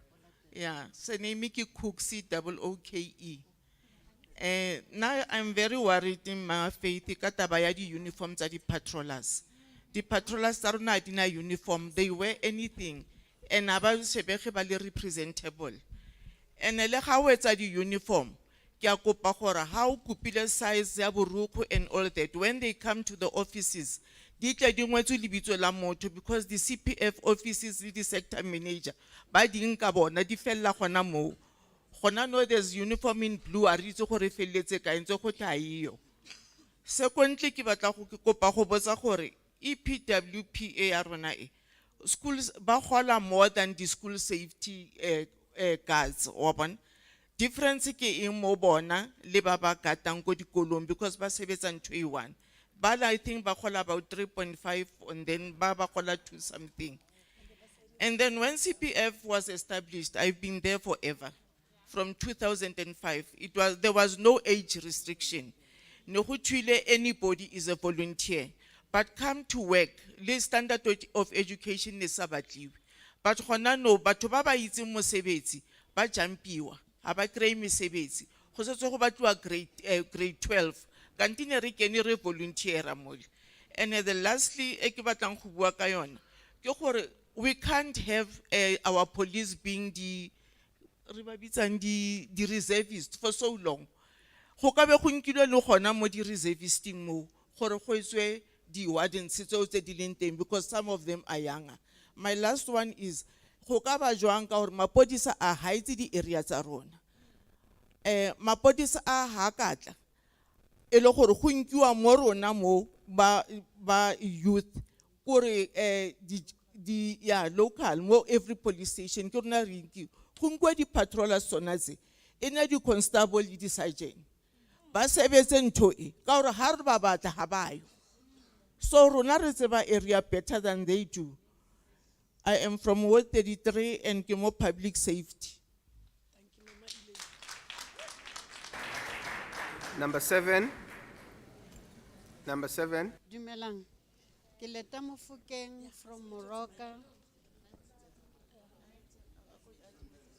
Okay. Ke nna leta Mofokeng ke tswa Rockville, Morocco, Ward 33. I've heard in your presentation le bua ka collaboration. Have you thought about collaborating with a private sector like bo Vodacom? Ba fane ba mo budgeting ya bona ya CSI ba involve di patrollers, di torchi, di hockey-talkie, the safety shoes, the uniform, the raincoat, and so on and so forth.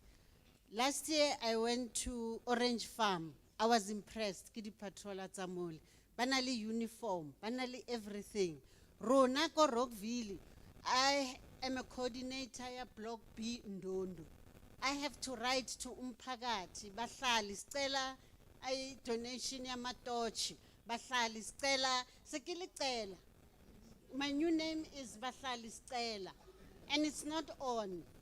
When you speak about collaboration, look at those areas of collaborating with people who've got big deep pockets. And then every ward has a structure. Hona le di kereke, hona le di shopo, hona le every ward hona le structure, hona le di kereke, hona le di shopo, hona le di leaders.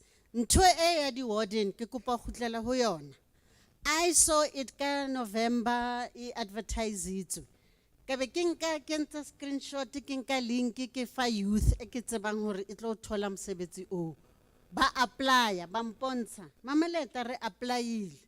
Ning ra patrola re thola ko Elka hotletse. Ke re ko the 3 patrollers te dulang ka mo. Hale investigate ke area ya rona. We have to know.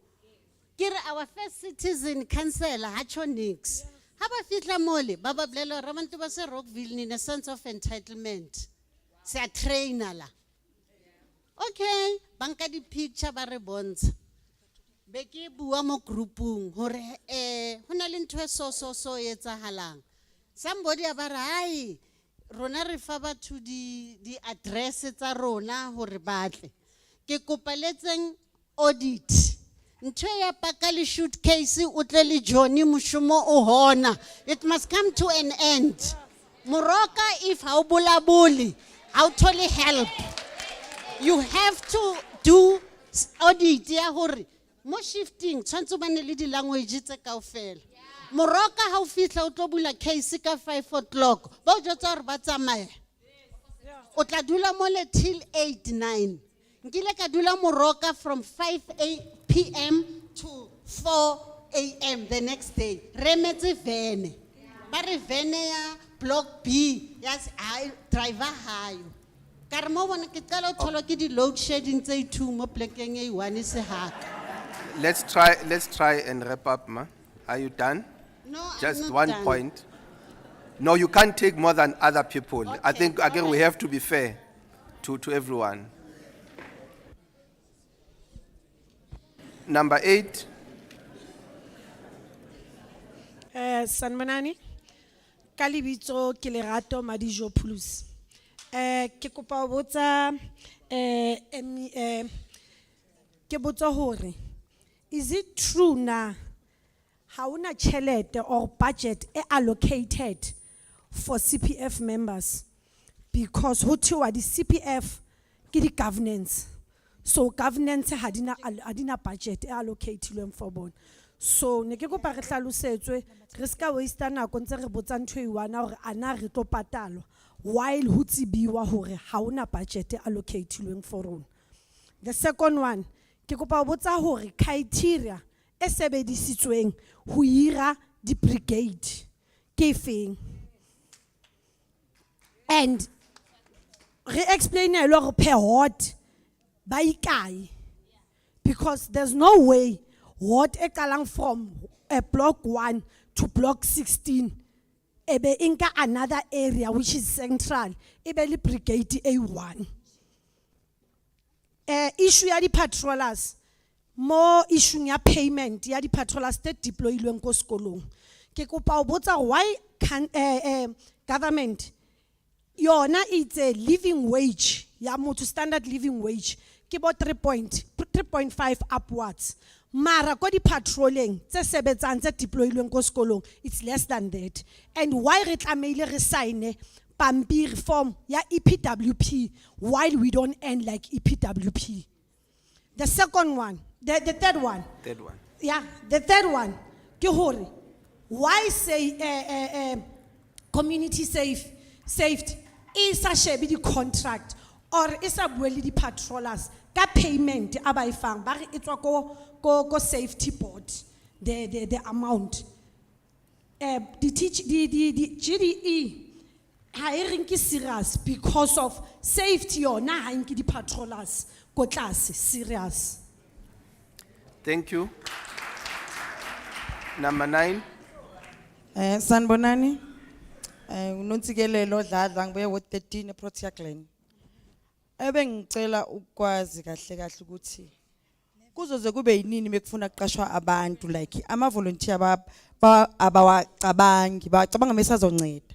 Mase kufanele kuqashwe bafuna umatric umatric yakhona nugijimisa isigebengu cause abantu abavuka ekseni nasebusuku bekhamba ugesi abantu abadala ama patrol but mase kuqasha kufunakala umatric lo matric abawuqasha nasema police station abangakhona ukubhala ama affidavit umuntu mezofuna affidavit ugogo bathi uzozibhalela but bathe mebeqasha bathi bafuna umatric engicela ukubuza futhi ukuthi ngendaba yemali imoto ezithengelwe lama warden wabe ngedanga ukuthengela amaveni ama police station cause ama police station wabo ahleze evaliwe bayalala amaphoyisa thina sigijinyiswa igebengu besipatrola la ebusuku uthi ya police station icishiwe kulelwe uma uthi uyabuza bathi hayi akumsebenzi wenu loyo sicela ninaka ama patrol kunabantu abadala abaholela umphakathi ama 20 rand every month mebeqeda upatrol mara niqasha abantu abangazi umsebenzi lama warden enwaqashile azofundiswa ubani umsebenzi ema warden wethu cause thina sipatrola sizingeni indaba zabo asibazi and abazazi igebengu esinazo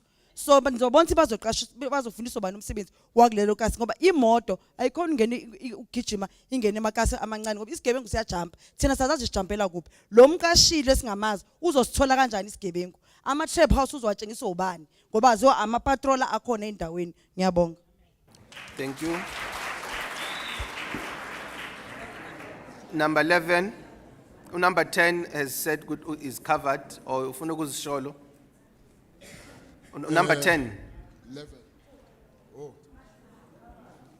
Oh, number 10 covered. Number Yeah, 11 covered. Okay, thank you. As we are a good example. Ukuthi ungaphindi issue eraisiwe. Dumelang. Libitso la ka ke Herbert Rantlagwa. Ke tlo thoma ka ho dumedisa di patrollers. Ki dumedisa di patrollers batho ba re kata hosene le robetse ebe ki dumedisa le community ebe ki dumedisa le tafola ke na gwa di election re ya go di electioneng so that's why today ga re bana le concern ka rona re le community ki tlo ba short ki dula go Pramfisher Hot 44 ngano re ke dula go government mushari every day o sene or every weekend re thola ditopo ha re bitsa di maponesa Dobsonville a rena di van a re wa sheba chairperson go la boletse di tletse go police station re tshaba lo ba reportela le di drug dealer ke bo mang re tshaba lo ba reportela le dikebeka gore ke bo mang because the same police ba go bathong ba fihle ba bolele hore mamang a rene because 2024 ya di election in le batla di position le nka ka re le re batla ask you to say that okay ke apologize ao tshojwale are mo feng opportunity akere ke opinion ya hae are mo feng opportunity Mazibuko. Okay, hold on a bit, Ntate Herbert. Let's give one another a hear in a hearing. It's not like everything motatlo ibuang o tlo e rata. So ntse re mo fe that's why re lemo. You know, le nna aka rata ntho tsa ditshilong mara I withdraw that. I withdraw. It's okay. Thank you. It's okay. Ngatswela Continue, yeah. Iwe ki withdrawing. Me Faith Mazibuko since o re tshepisa hore o tla lokisa maponesa a rona a Dobsonville le di van. Till today re na le meeting go multi-purpose. Nothing happened. So re tlantse re play ma CPF for ba itse mosebetsi. Mosebetsi ba o etsa because the police station. Patere ya nnete nna ka a ke motho wa tshika ke motho wa rata nnete. Nnete ya tlhaba. Re ka se ekwaleko. So rupela ngele re chekele Dobsonville police station. Arena yona or is either Highland police station go Pramfisher. Riske ra enka or Pramfisher is a RDP house arena taba le bona. Ke batho ba le ke di voters tsa rona end of the day. A ke batlo ya lolo because ke a bona re tlo ba emotional ke a lebo. Thank you.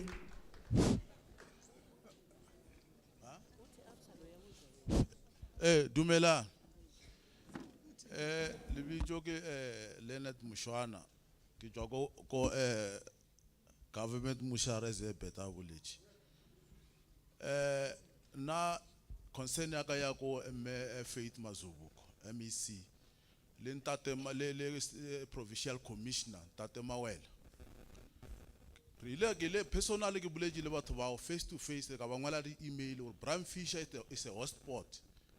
Every day ke ditupu batho ba kenela ka rintlong ba rapiwa basadi ba rena ka mo everything ke ma patrollers ba re ke ma patrollers and those patrollers are not benefiting anything. Last week I'm saying 2 weeks back two patrollers passed on ba ba bolaile.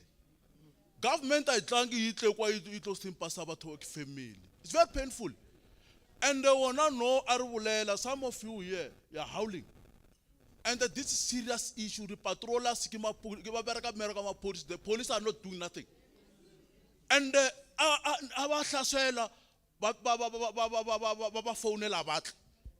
go Bram Fisher every day. Last day before yesterday. Last week, weekend. Revealing meeting before a program of action. Yeah, the drugs, the illegal scrapyard. My police have all meeting worry. But arrow check relata about the scrapyard the drugs. My police are out, but Barnaba the illegal immigrant. About my police at Dobsonville. So issue my patrollers. Ona no lira di waten ma patrolla sa ona ba bereka boima aba ole aba dirisile wa volunteer lo ira batho bo giane ka se wa raka kai bo mutantsana di patrollers a dikiri why le se re consider batho ba at least ali ira batho ba 100 e 50 refer di volunteers re patrollers but they are not doing that ali fitla mo rena hawa le ke bo ngale ngwe Mema Zubu ka ra khopela Bram Fisher o itseba right mo ngwale le di Twitter le di email ni ke a o respond a o tle Bram Fisher a una area ya hotspot a fita Bram Fisher a hiwo and the Bram Fisher is too big a una le police station re so le Dobsonville batla o ba kira ma crashing kwa ba kolekao the drug dealing everywhere ona no police Dobsonville police station aina brigadier aina station command since you suspend them, suspend. You are not taking us serious. Thank you. 2 minutes is done. Yeah, Chairman. Thank you. We read the legislator and the Tata. Members who attend the issue of Bram Fisher. We need a special patrol. Mara aliji wala require every day. Arobeji nora raise it la wana kausan. Please take us serious. It's noted. Okay, thank you. Greetings to the leadership.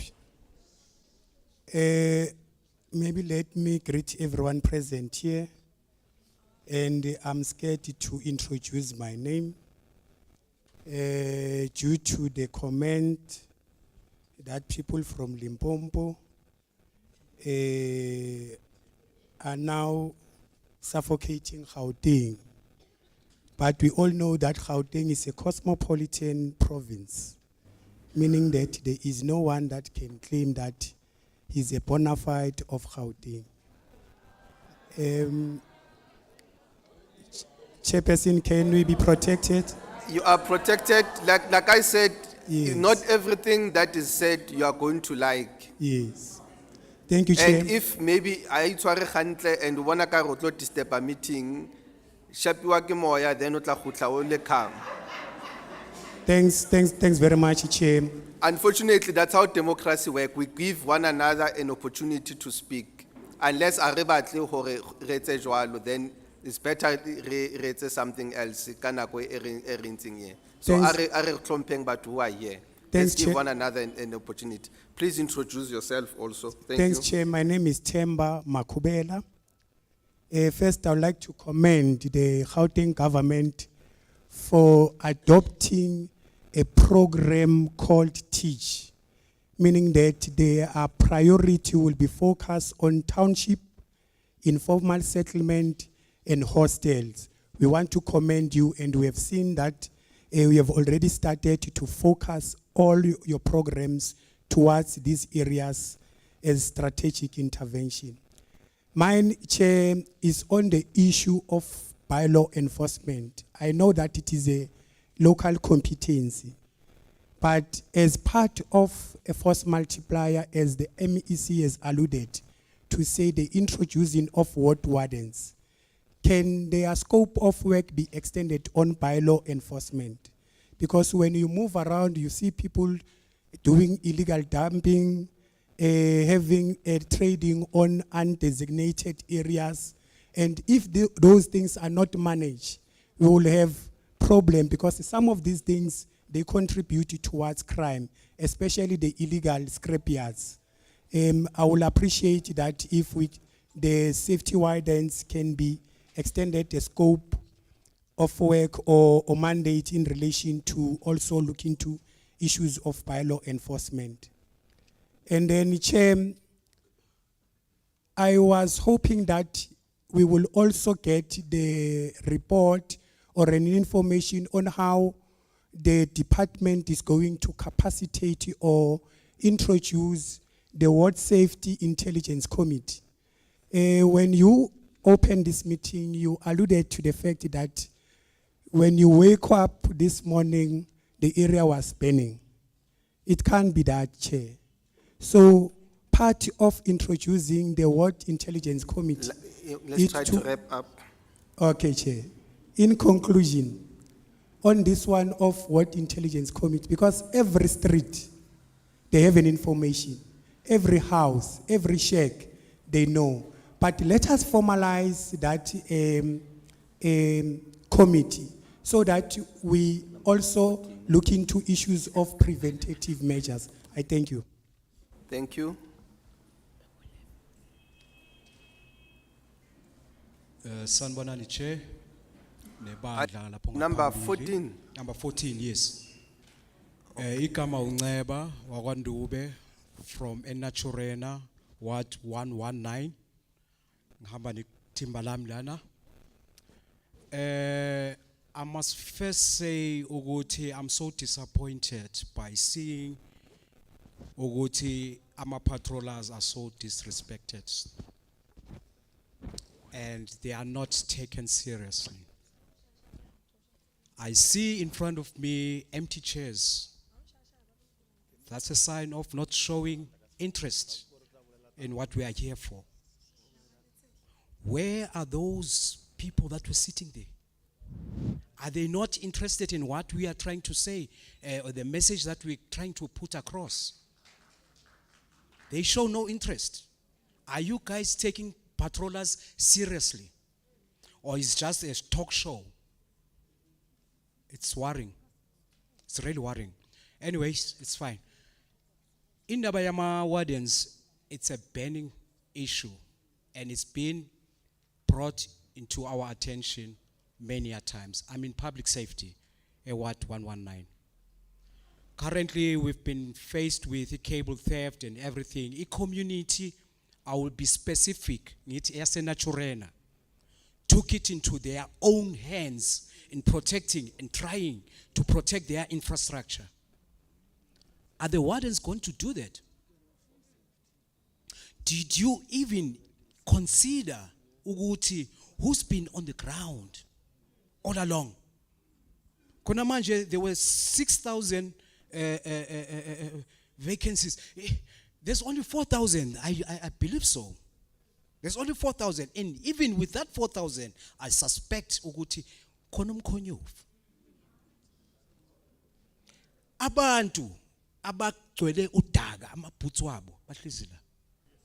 Those people know nothing about the streets that we patrol every day and night.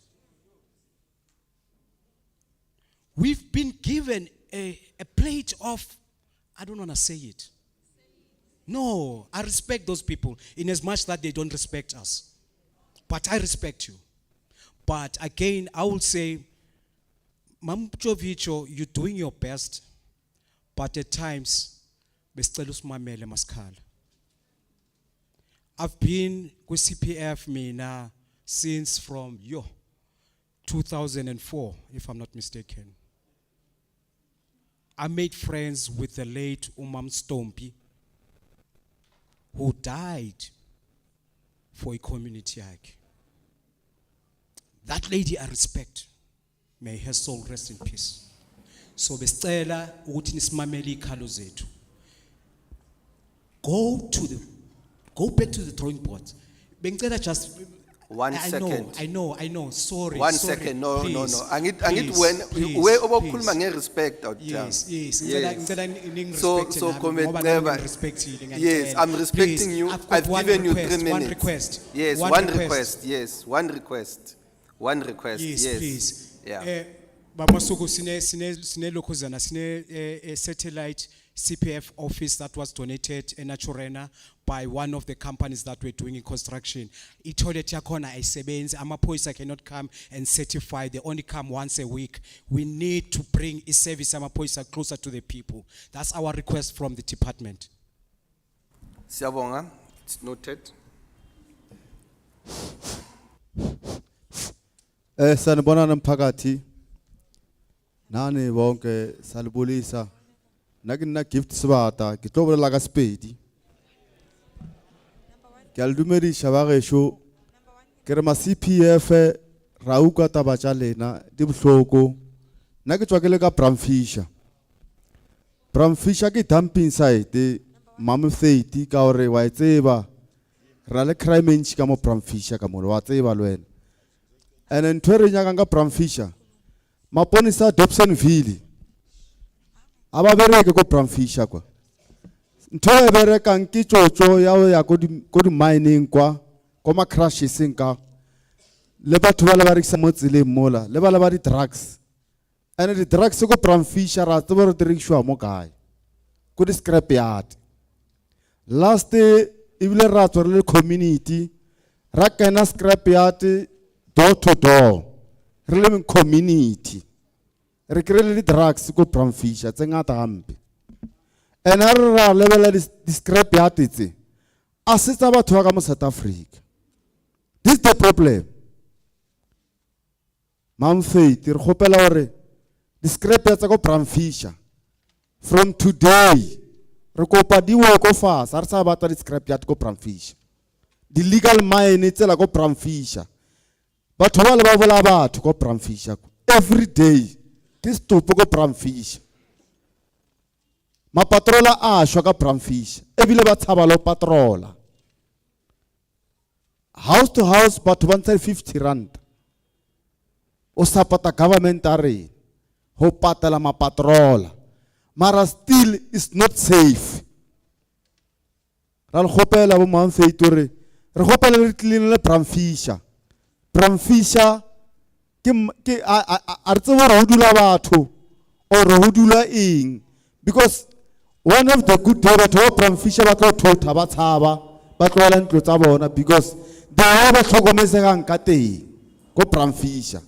Ke dula Bramfisher. Bramfisher ra sokola ra safara. Let's try to summarize. So ne re gopela hore di legal mine ha di go fase ko Bramfisher di scrap yard, because but Let's summarize, ba. no bonya ope ba utswa di tshipi tsa batho. No, Di payment ke nyaope. This one ne di scrap yard, let's fall down.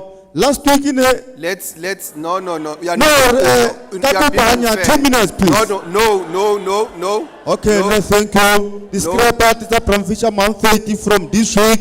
Rikopa ora malama bonisa special force. But we said this scrap yard ka fela.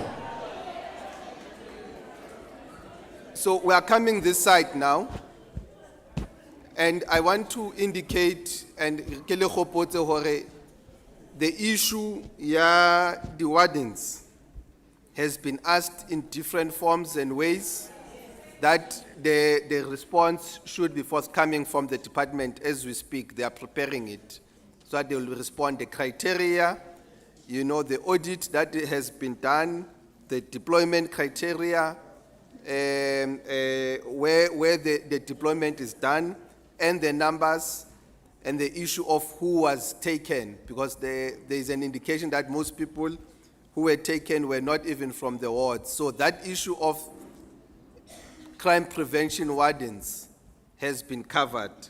The issue of Bramfisher has been covered. The compensation for patrollers, why there's a difference between school patrollers and other patrollers, and even general lack of development of patrollers and not to be prioritized in other programs that are new. That has been covered. The other general issue is about the support to CPF in terms of budgets and allocation to CPFs so that they can be able to do their work. That has been covered.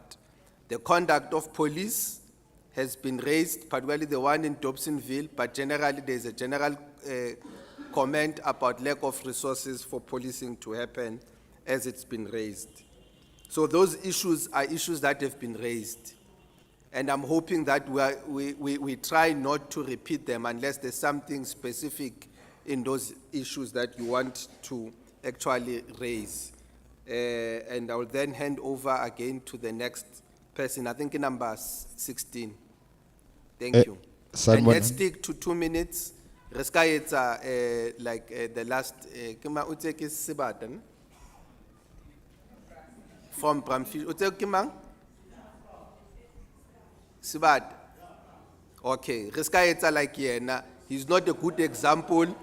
He's not a good example. Retlomukwala like abatla rekwale describe.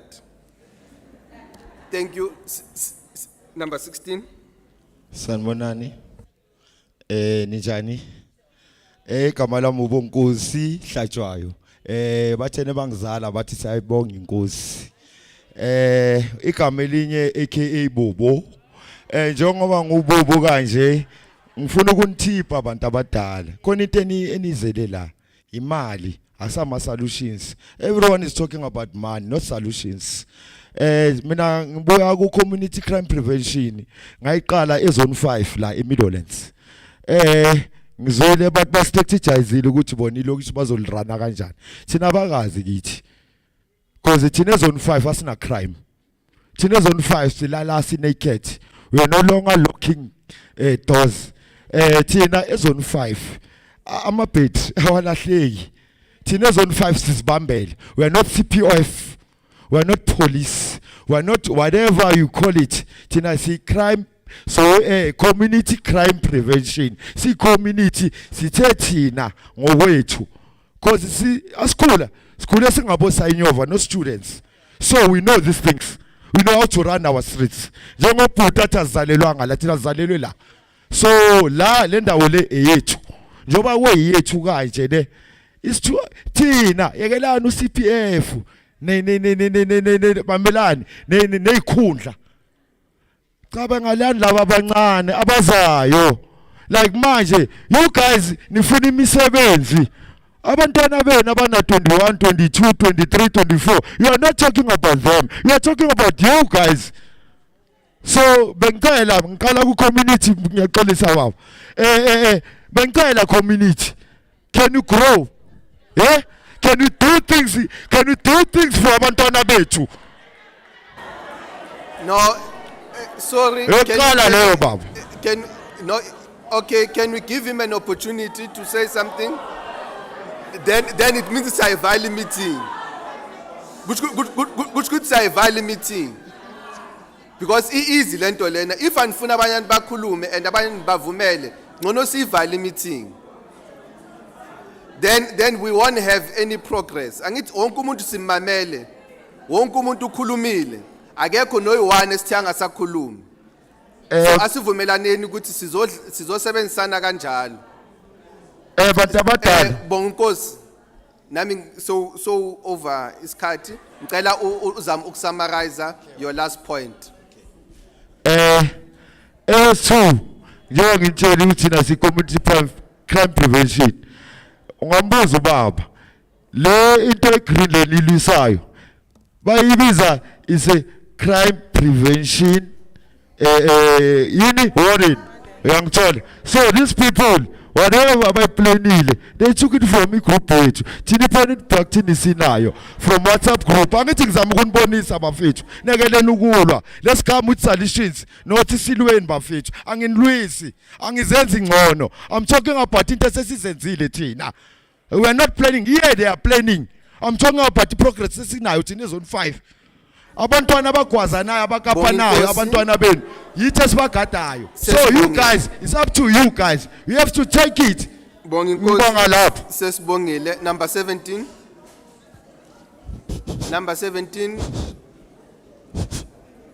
Mau covered ungasabi ukusho ukuthi you are covered. Mau covered ungasabi ukusho ukuthi you are covered.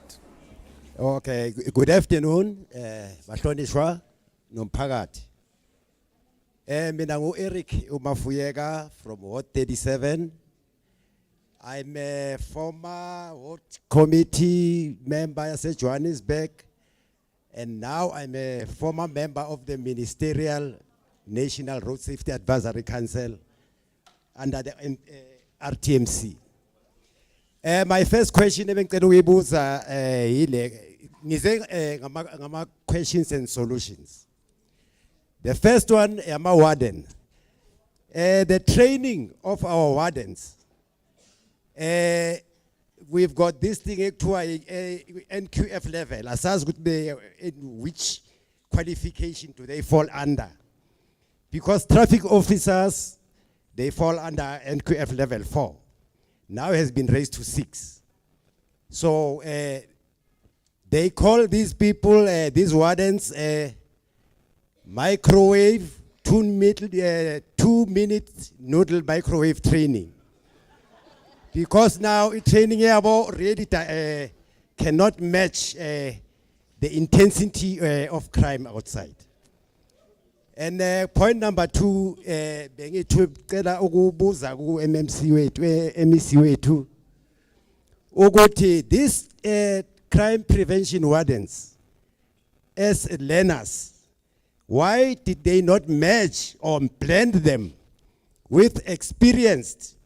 We've got ex-metropolis officers, ex-policemen here who are trained, who have competencies in firearms and so on. Those people could assist with the workings of this.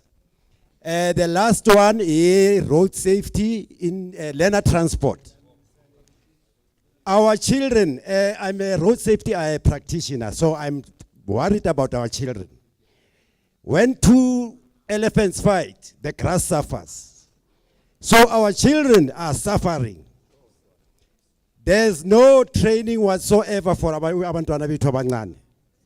From grade R to even this GPV could be addressed, because now they say excellence is not an event, but it's a habit.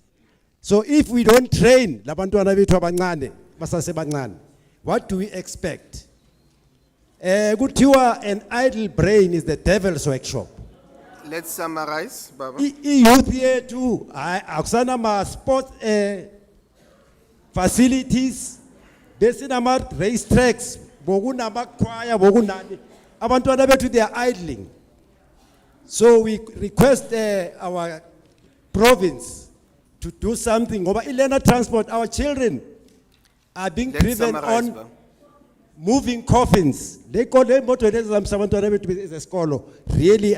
Those are moving coffins, and we don't know where's the law enforcement role up. Thank you. Thank you. Thanks. Number 18. Sanbonan. Sanbonan. Igama lami nguMakhosazana Ngwenya from Ward 12. Under scholar patroller. Ngiya volunteer for scholar patrol ngicrossisa abantwana. Since from 2012 iRea Vaya lapha Lakeview mabaqala ba introduce iRea Vaya. Abantwana bami base Lakeview, then the community suggested ukuthi kube nabantu abacrossisa abantwana. Sa volunteer, we went there. GMPD yastart yasisa for a training. Unfortunately, si trainer azange sithola amakhadi wethu. We were a group of 10. Abanye basala endleleni. I'm the only one who's still standing. And abantwana Alkaline Road, eShawela, bayachayiswa abantwana abaningi bashonile lapha eShawela. That's when I took over from Lakeview ngaya eLsingiti, ngasuka eLsingiti ngaya eAlkaline, because mawucabanga ukuthi unaso iskill, abantwana mabalele lapha phansi, umntwana sekafile kubhlungu kuwe, ngiyacela tswetswe community safety, kubhlungu ukuthi uvuke ekseni uye lapha yana usebenzela abantwana bethu, sithayisene. Ngiyabhampwa each and every time mangibloka lapha yana imoto because abasithathi serious. Ngicela ukusho ukuthi ireflector lengiyifakile ngayikhunyulelwa itraffic officer ithi uyashaya ipoint, thatha ireflector. Sicela ireflector, siyanisiza, sicela nathi sisizeni. Thank you. Siyabonga. 19. Dumelang bagolo le kae bagolo, ya bua mo ke Thabo Motlou from Ward 20, ke tsere portfolio ya safety ko Ward 20. Nna ke batla ho ntsha se ka mo pelong ya ka today ho sona bagolo baka, the patrol hore be teng mo Soweto, I established patrol ko Naledi Thabo Motlou. Ke na le 29 years ke patroller. At the end I was tshwantse ke thole moputso ke jwetswa ka matric. Ke na le 28 unlicensed firearm and suspect tse ke di kwalletseng. Ke na le di life sentence tse ke di fileng batho ba i3. At the end ke batla mosebetsi ba re matric. Ke na le a victim e leng ya bona ko Naledi ya ngwanyana taba tsa gender based violence, a rape wa lo lahlwa ko sporong sa go Protea. I'm the one ke batleng suspect ka be ka e tshwara ka hand over. Ke bua tse suspect le it was a 4 life sentence. At the end ke batla matric. Ke tsoa every day. Ke na le 29 years ke tsoa 3:30 ke letsetsa batho vuvuzela every day. But ka jeko ke empty ka pogotong. Ke jwetswa ka matric. Ma patroller a tletseng a sebetsang a di water. Aba etsebe area ya rona ba tsebe di hotspot. Ke kentse 29 unlicensed firearm. Enka re bola ile batho ba ikae. Ke a leboga bagolo ba. Ke pelo ya ka e bohloko.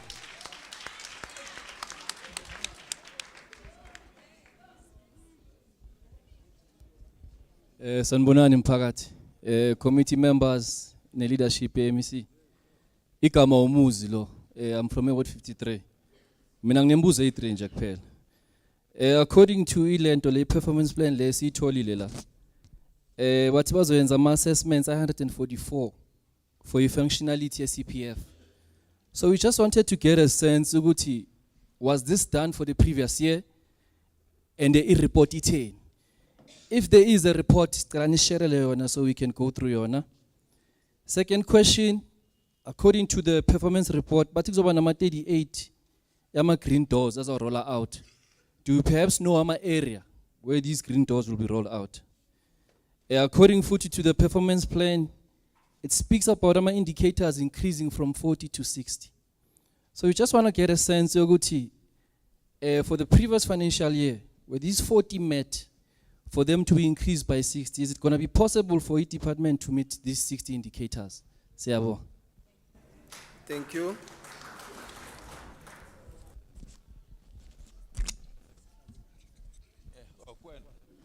Dumelang le kae bagolo, lebitso la ka ke Nampho Monaheng, ke tswa from Naledi police station. I'm one of the patrollers. La mathomo mo budgeting e allocated mo speeching santo sa I think Abuti Andrew. Ke kopa ho botsa Ntate Enoch Kotongwane, he announced 13.1 million which was to be allocated for patrollers to assist, especially patrollers on the street. Because on the budget there's nothing for that. But the Minister Enoch Kotongwane announced the 13.1 million. I think the team there on top there can go and make a research. So the other thing is, ha re tla mo programming ya dikolong, the null problem ya this agreement ends in between the schools and the GDE.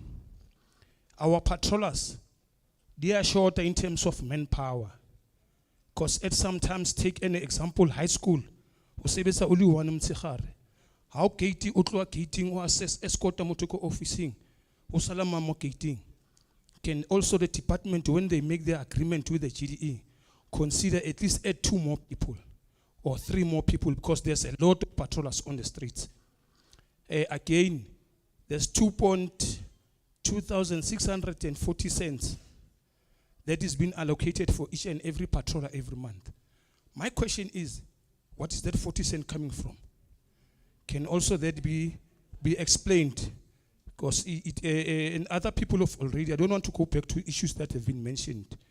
The EA's Kodikolong, they get something like 3.9 right now, and yet our patrollers are working at night, and some are working at day, but they're still getting the same amount of money, which I think night shift is the worst one.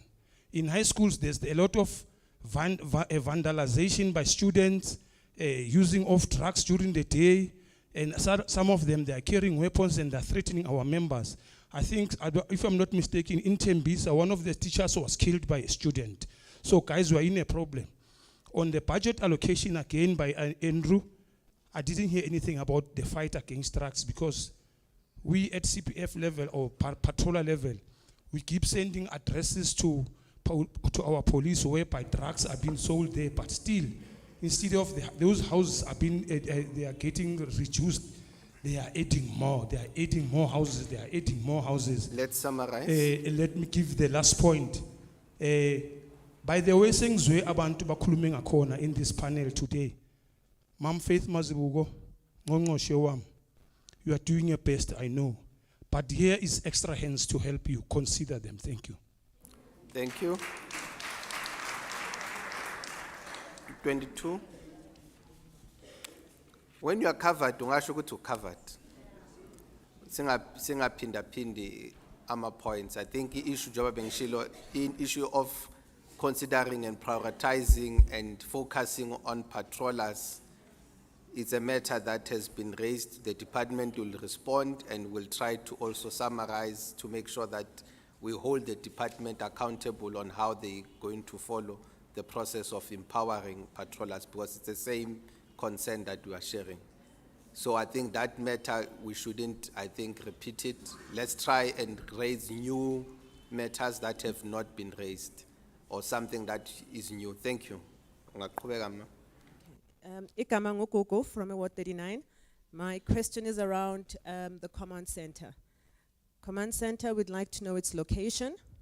We'd like to know whether it's going to be linked to sector and or ward satellite offices. And the reason why we ask this is that we would like for this command center to be proactive and not be seen as being a post-mortem, just in support of investigators doing casework. Thank you. Very exemplary. New matter on the, let's continue. Number 23. Sanbonan. Igama lami nguBafana wakaKhambule. Ngibuya from eZondi eWard 46. Mina ngine angeke ngize ngibe mude ngoba I think ezinye izinto bazikhavile, but ngizobuza nga this post. Kune post le ye 6,000 people le amapanyaza le. Le post le mawuyibhekile ikhuluma ngokuthi Gauteng Department of Agriculture. We have failed to understand ukuthi mase ishintsha lento lena sokuchashwa abantu from ku safety. Bekumele sisifethi sifuna ukwazi ukuthi this post why uposting ngeagriculture ungapostanga ngeemblem yakho ngoba I think you have emblem yakho. And then enye into futhi kunalento eyenzakalayo sisifethi wena awuzi ku community ubuze i-community ukuthi mele kwenziweni to fight crime. Uchamuka nje wena so uzenzela nje ungazange wenza kithi wasitshela ukuthi kumele kwenziweni. Let's give him a chance azoqeda. Asikhumbule uza ku community. Uzamanje sositshela ukuthi wena uzochasha 6,000 people unemoto nama panel button. Ungazange weza kithi wathina wasitshela ukuthi kumele senzeni. Yiyo leyo nje. Ngiyabonga. Angibingelele wonke umuntu okhona endlini. Igama lami uBoyce Melano. Ngilapha ku Ward 40. Ngiphinde futhi ngipublic safe, ngiphinde futhi ngibe induna lapha ehostel ezone 11. Engizocela kakhulu lapha kini bahlonishwa. La kubanjwa inkunzi kabuhlungu lapha ezone 11. Kubulawa abantu. Sekukaphazele la elokishini. Kunama sport endawo lapha uma khona igebengu ephathe ibhanga. Saya police station sawacela amaphoyisa ukuthi sicela ukuthi intambama eme kulezo ndawo. Akwenzakanga lutho. Last week besikhuluma ngobugebengu kufa abantu ke la elokishini. Ikapakele yonke le ndawo le besifele abantu lapha ngasidutshulelwa abantu lapha ngase etendeni intombazana namba nesuka la. Right kwadutshulwa umuntu lapha esporeni umfana la kudutshule intombazana la la ekhwezi youth club kwakhuthuza abantu la ephefeni. Siyacela kakhulu ukuthi besicelileke ukuthi amaphoyisa sicela lamaphoyisa ayilethwe ubheka icele ewafaka wa deploy ngaphakathi ewasele hambe yonke le lokuthi iWard 40 yonke. So bathi kunemigudu elandelwayo sazi imigudu yani ngoba thina sicela kini ukuthi nisifakele lamaphoyisa egijima ebusuku bonke la umuntu amthola lapho amkhuthuza athothi uphetheni ibhamu kula ilahlwe khona kule Ward 40. Siyacela nisize kakhulu. Ukhona omunye secelwa umuntu ucela email address ka mama uFaith. Ngiyabonga. Siyabonga.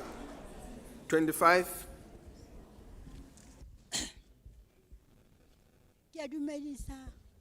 Ki dumedisa community kaofela. Right. Ki dumedisa community kaofela le baetapele ba ba leng teng. Lebitso la ka ke mare ke kopa mtshwarelo. Ke lebitso la ka ke Maria Motale. Lebitso la ka ke Maria Motale. Tsaka di fela. Ke na le a request le comment. Ke tsona tse ke na le tsona. Request ya rona re na le gogo desk. Re le batho ba bagolo. Ha re bua ka gogo desk a re bui ka bonkgono fela, re bua le ka bontatemogolo. Re ikopela gore le rona go be le office ko police station mo re tla kgonang go thusa batho ba bagolo. Because nako engwe batho ba bagolo ha ba fitla mo baneng ba tshaba go bua ditaba tsa bona. Se o tholele gore o reipilwe o palla go go bolella motho monyane.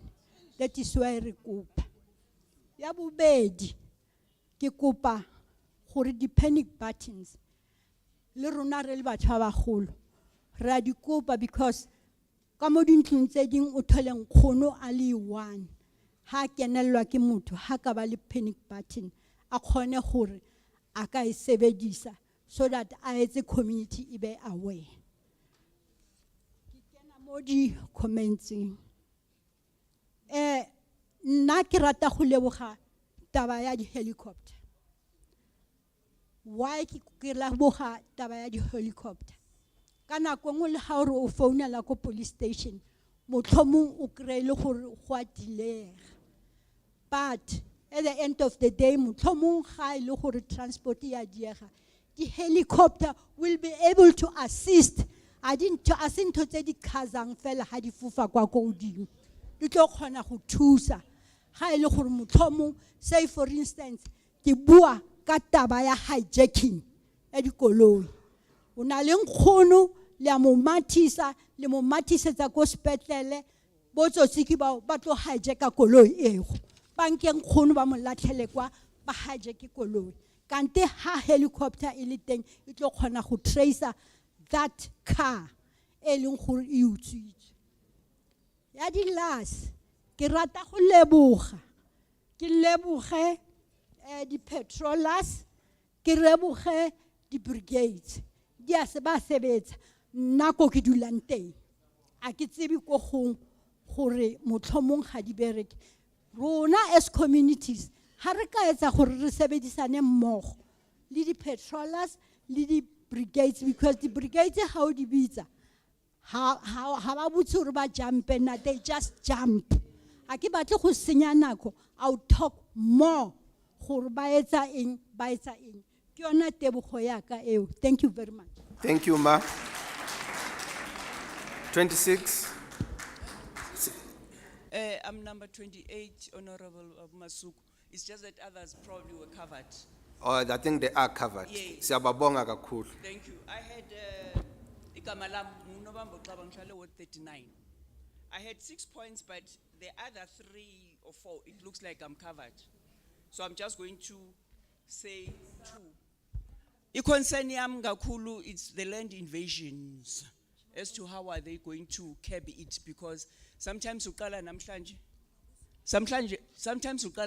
uyadlula uyabona ukuthi lapha kune invasion uyabuya 2 days so kuyilokish just saying uyazibuza ukuthi how beqale kunomkhukho oyi1 ngibuya after 2 days say 10 ngibuya after 1 day say 50 ngibuya the other day so kuyilokish ukuthi how are they going to do it land invasion because somebody sees something and keeps quiet. I don't know bazabe bakuphi number leyo. And then enye ile yama e-toll countries, maybe I'm missing issues or mixing issues rather, because I thought bachama e-toll yaphela mara ngizwile bachama countries abanceda ngazo ukubala izimoto or kwenzani, and I'm just thinking ukuthi imoto ziningi nemoto ezibuya la thina sivela khona East London. And then last one, a concern, though it's intertwined, ihlanganisa local government, ihlanganisa ne province, but it is a concern. Hey bantu, izimbuzi nezinkomo, that is safety. Imbuzi nenkomo zihamba nje lokishini, asazi ukuthi senze njani. Zicross ama robot, whether light or light, you have to stop. That is a concern. Please look at it. Thank you very much.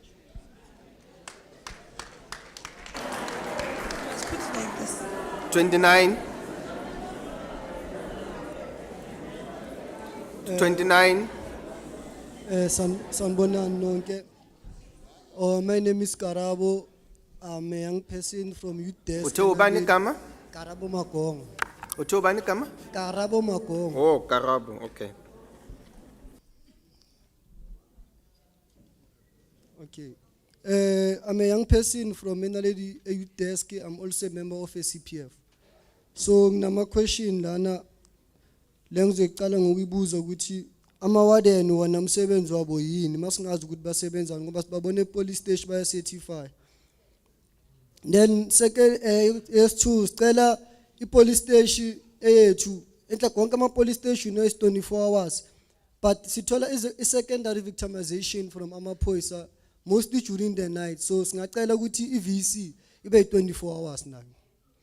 Then la ngihlala khona mina from ward 21 ma police station chakude ijabulane ikude naledi kude, so sicela ama green doors they will help us ukuthi mangabe kune GPV eyenzaka in our area we can go and make sure ukuthi bayama container leyo muntu. Then sicela nale road safety education ukuthi nabantwana besikolo nabo ukuthi cela ukuthi nabo sibafake kule program ye road awareness ye safety ukuthi bajumpisa kanjani. Then oyogcina sicela buza ukuthi our police station is still under satellite now because of its big inaledi and kunabomndeni kunetladi, so it's very huge. So sicela ukubuza ukuthi kusase satellite now. Ngizophelela lapho. Thank you. Thank you.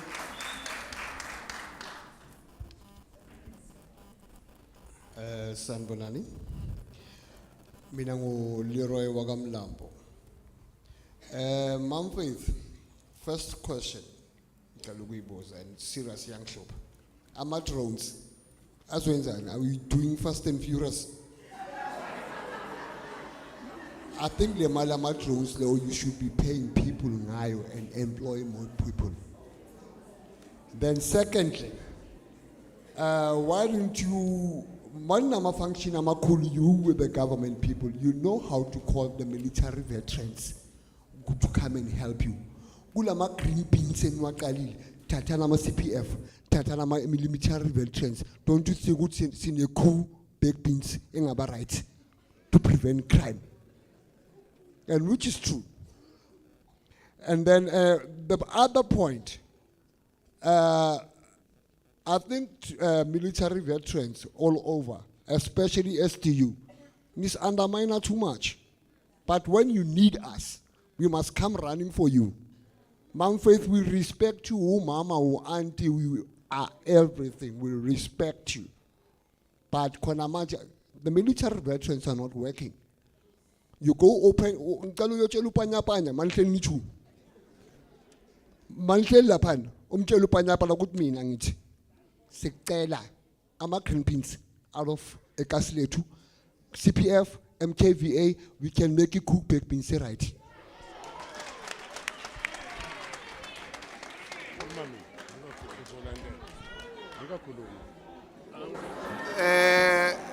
Last one, number 31.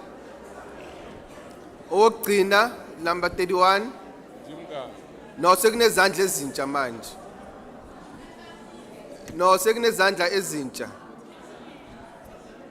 Because we have noted 31 people. So manje sekunezandla ezi5. It's fine ke. Njoba sina ogcina ukuthi is two last ezokhuluma.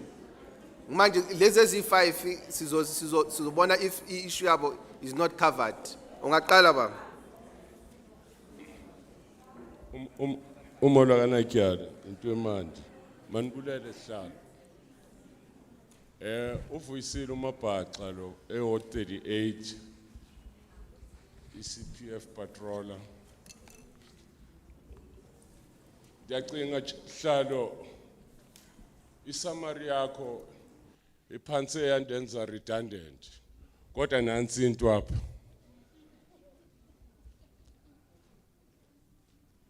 bendithi nizawuva kakuhle mhlambe xa simane siqhagamshelana malunga neintegration ngoba kunalanto yaka local government ne provincial government and sithetha uMMC at the level of local government apha sibesithetha kwi safety. Now uyafika la MMC waka City of Joburg ukikimbisa iminqathe dangling a carrot evake yaye ke ubugebenga at both levels.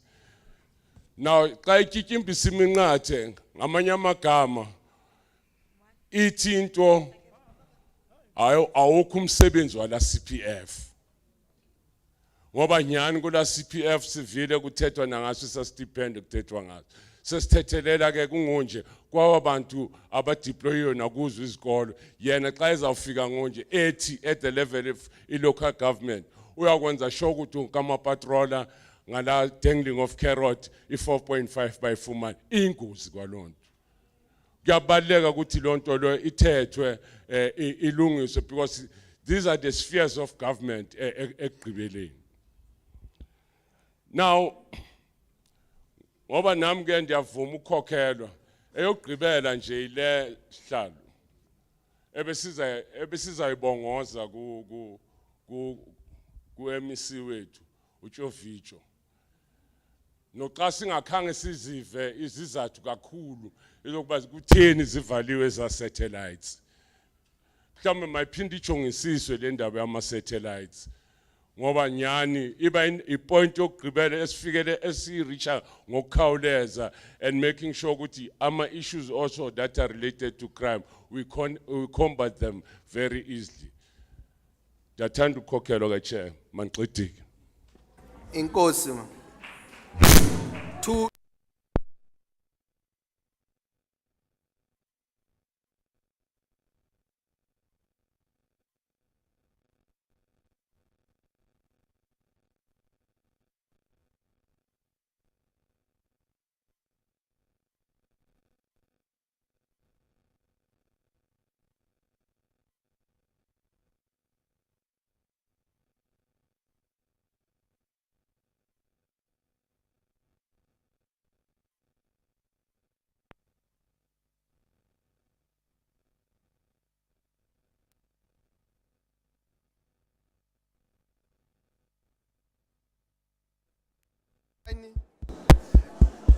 Let's listen to one another, please.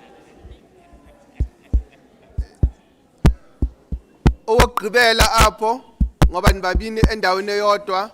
Do you still want to say something? Engachuongo. Yes. Aibo. Makayikhulume. No. Yeah. No, it's fine. I think sizothatha usisi la, and then if issue yakho if your issue is not addressed, Baba, sizokunika chance, but asinike usisi emuva, kunosisi ophethe mic, then when uzoba ukugqibela, if it's not addressed, please. Dumelang bahaeso. Ke nna Manuka from Ward 44 ko Bramfisher. Chairperson,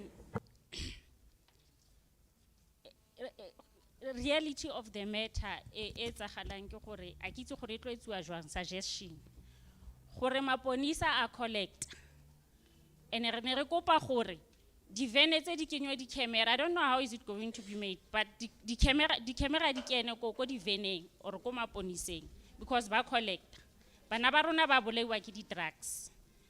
Ya boithu re ne re kopa gore department e ape game mo in terms of forensic ya bona because ra thubelwa mo matlong, and then o thole gona le di stolen goods ko di police station, and then the case di kwalwe go thwa gona evidence. So le hire forensic e enough gore re thole ntho tsa rona re di sebeletsa ka thata. Ene ya gore a ke no go stopa go ibua chairperson Bramfisher e kgolo e lekana le hafa ya Soweto re kopa police station ke a leboga. Okay, we have heard everyone, but we are not going to allow anyone else from now. We are going to allow the department to respond to the questions and the comments that have been made, and those who are not covered by what the department will say, they will be given an opportunity. Ngicela uhlale phansi baba, with due respect. Now uhlala phansi bhuti, with due respect. Asimameleni department giving us a response to the comments.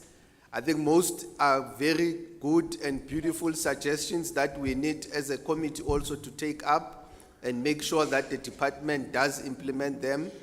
There are questions that the department has to respond to, and the department will give the response. And if there are questions that will require further responses, we will find a way as a committee to make sure that we do give that response from the department to yourselves. Kubalulekile kakhulu ukuthi si-interact with the platforms, the legislature, Facebook, Twitter, even the Instagram and all the other platforms, so that you can be able to see and follow what other, particularly this committee, what department is doing and what the department is saying to some of the concerns. Some of the concerns that have been raised are concerns that we also as a committee have actually raised. I think you have been listening to the members here asking those questions.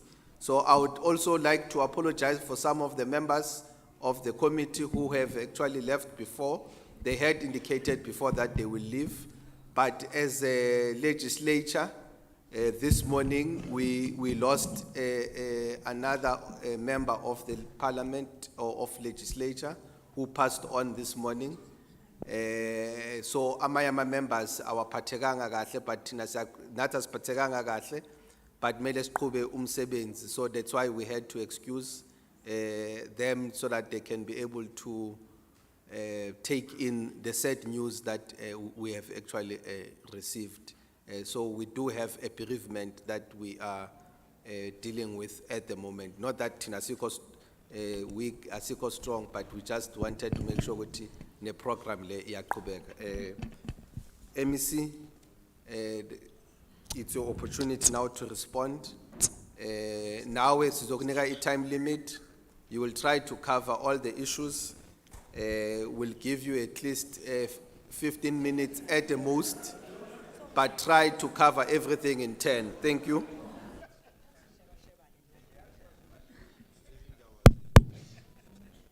Thank you very much, Chairperson. Sorry ukufulatela, ngifuna ukubheka umphakathi. Bari ditaba di mahlong. Ene yabona baloba MEC ikuthi ngifulathele yabona. Kube bengibabhekile ezinye bengeke bayikhuluma. Yes, manje ngoba ngifulathele bathatha advantage ukuthi bangibona isiphundu. Masibonge Chairperson the opportunity ukwenza nokuxolisa ngeAfrikaans konje. First one Meneer Hoffman ek praat nou in Zulu. Masibonge ama inputs wenu wonke abalulekile, in fact ayasakha. Abesuthu bayebathi kunali khomo yamshade. Yeah, ngoba nangilalela ezinye la ikhomo yamshade. Yeah. Wayihapa umulatu. Wayilisa umulatu. Kunjalo ilife injalo vele. Iyapopa iyamadice. But siyabonga amazwi asakhayo nasipha nama solutions. Ngoba ipurpose yethu ukuthi ikomiti nalizala ukuzo engage nani is so that then nani nisakhe nisiphe umphako. Sikwazi ukuthi nasiqhubeka silokhu sisebenza nani sisebenzisana ngokubambisana. Ukulwa nobugebengu irresponsibility of everyone. Igebengu zilala endlini zenu. They don't fall from the sky. Abanye nihlezi la nje nizifuyile niyazondla emakhaya. Abanye niziqomile zona le igebengu. Nizalani nizothatha information nihambe nomtshela Lavi bebathi namhlanje lapha nemeetingeni. Lavi they say njalo njalo. Kusho ukuthi usuyama ngeinformation ukuthi abe ready. Nasikhuluma ngohanya tsotsi, this is what we mean. Ene bazonya. Qhubekani lokunibafuyile. Sizobathola. It's only mangabe senikhathela ukuhlalisana la nikhipana khona. Nithi hayi uyangihlupha usibanibani, uyangihlupha umathambo esopo bese uyamkhipha. All along uhlezi uyakushaya, uyamthanda. Hey kurata ka rato la love. Ngizokuthengela iaeroplane wena uzobona uyitholela lapha isiporo. Tafamba moyeni. Umama Mtale ushilo sakhe namagogo desks in all the police stations. Because we want grandparents, when they get to a police station, they should not be subjected to the abuse by the police. Ngizokumbutha iningi la amaphoyisa aphuma eLimpopo. Ha ngikhuluma iqiniso aphuma eLimpopo. Bayabalwa abasuke kwaZulu Natal. So ne commitment at the same time ijiki ngabibikho. Uyazi noma wela ngiyamtshela, angikhulumi ngoba ngikhuluma naye ngiyamtshela labantu bakubaseLimpopo bayinkinga la eGauteng. Ingakho sizawufuna abantu babe yiforce multiplier. Whether we patroller, we MPD, we Gauteng traffic, we crime prevention warden. Ningababiza nithi inkinga ukuthi sometimes make sikhuluma ngahle amaqiniso ke between nina. Nakungathathwanga umuntu kini, you feel like thathwanga umuntu. And yet men and women applied. Bayiswa ku physical assessment. If I may tell you, we received 28,000 applications. 28,000. It included even ama patroller ngaphakathi and CPF members. It's not as if we overlooked ama patrollers. No, they applied. And even right now, abangenile college, some of them, I say a short ama patrol ekuhlaleni ngoba abanye bangenile bahambile bayo train. Even ama CPF amanye, they must call ama AGM and re-elect and fill up those positions because some have actually gone to the college. That's how important we value CPFs and patrollers. Now for someone to say no, aswatatsiram, the backbone of fighting crime in this province is through patrollers. Police, they depend even on patrollers.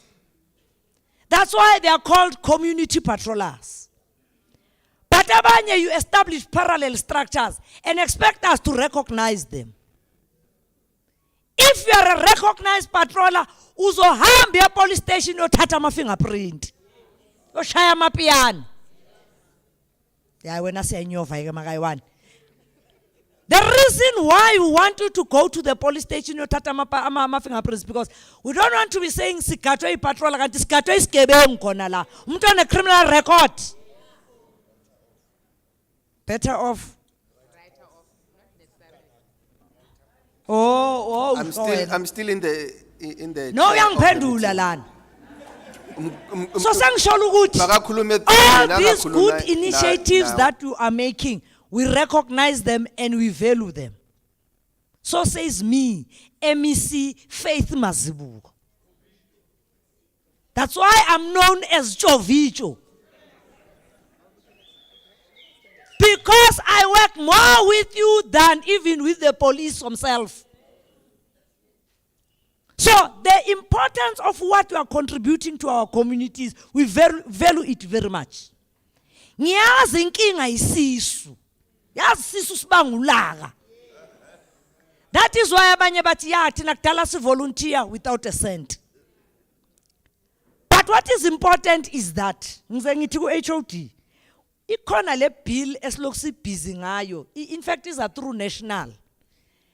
Because currently CPF, if you look at how CPF are structured, they report to the police. They don't report to us. Read SAPS Act of 1999 Section 7. Go there and read.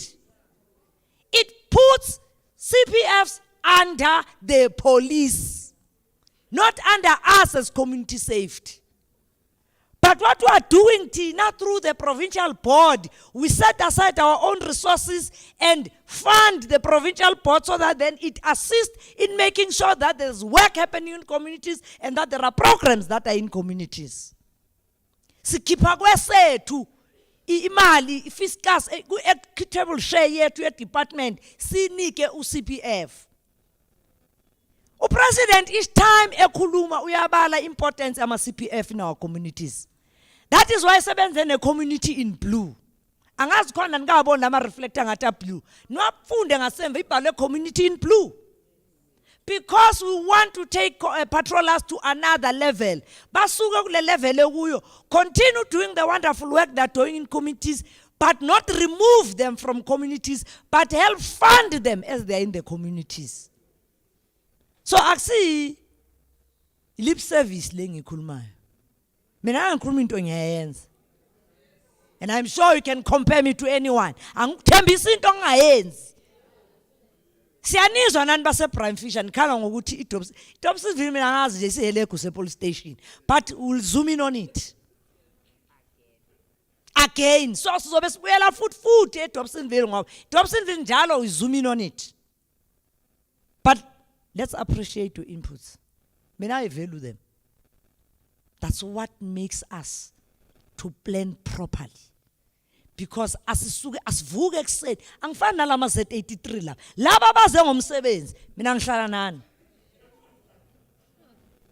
Laba ba apply umsebenzi laba na bahlezi la. Nabo. We listen to you. We implement what you say we must do. We don't go and do what we want. Sitata community intelligentsia kini. It's you men and women who live in these streets who are able to give us first-hand information. And indeed we implement it. Kukhona ama question abebuziwe. I think sengokuphendula, there's no need to pendula. Meme ka SAPS and then ama drones. Khona umfowethu lana othi, what's the purpose of having hemfethu vuka mawulele. We're talking about e-policing manje. Gone are the days okhuluma ngeboots on the ground. Sesikhuluma ngetechnology ezokupolisa na ulele kwakho. You go everywhere in the country. MEC no Comrade Leroy or Lucky. Ngicela sihloniphe i-meeting kahle. 1 more minute. I was explaining. No, e-drones. bengisho nje ukuthi singayenzi ngathi sise asikho No, I'm in a explaining space about where- e-drones, Chairperson. Yes, no, I understand. No, the committee Okay, member okay, is okay, questioning MEC. why are we investing in e-drones. Okay, MEC, bengithi avoid a dialogue between nobabili. No, everyone will benefit. He's not the only one who asked about the drones. There are areas that are not accessible through vans and through foot. Now I'm going to deep sloot. I'm going to ngomzimba. I can't walk straight in certain areas. Fane ngihambe ngohlangothi ukuze kwazi ukuphumela ngale. Now the drones help in assisting to, they zoom in on you, on top of you. They are able to see what is happening in your community. So that when police respond, they know where to go. That's the work of the drones. That's why ngithi technology improve mphakathi wakithi. That is why sizonika ama e-panic nonke futhi manje. Khona obuzile ukuthi le e-panic kuzo respond abani. The nearest security company closer to you, or a patroller, or a police, or whoever will get your message will quickly come to you. It's not only going to depend on police response. All of these integrated law enforcers, they are under one command of Lieutenant General Mawela. Akekho umuntu ozenzela itimiti yakhe la. Everyone, kuna one single command and control. Others want to know ukuthi, yes, we say ama-wardens azobe, yes, ayeze emahodini. But okwamanje, they are still doing what you call on-job training. I-qualification abayitholile ikwazi ukusesha wena uhambe estradini.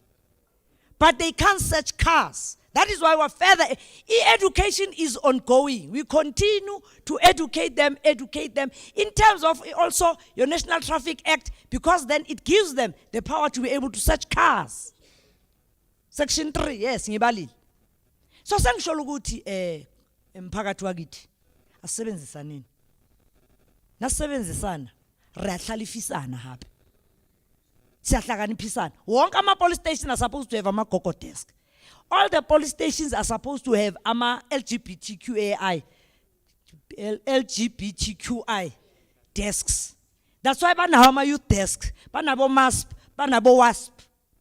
It's part and parcel of mobilizing you yourselves in the fight against crime. Ngiyaxolisa sisi wenza umsebenzi omuhle we road safety. But there was a time we launched the Road Safety Council. Ngathi ngizwile yiwana khuluma ngayo. One of you la ukhulumile. We launched it officially so that then we properly register you and we know who are the people who are assisting us ucrossisa abantwana. If wena yayise Dobsonville kaneli guys. Wongekho. Okay, go along. Yeah, but nebaltake. We issued all those road safety councils with new uniform.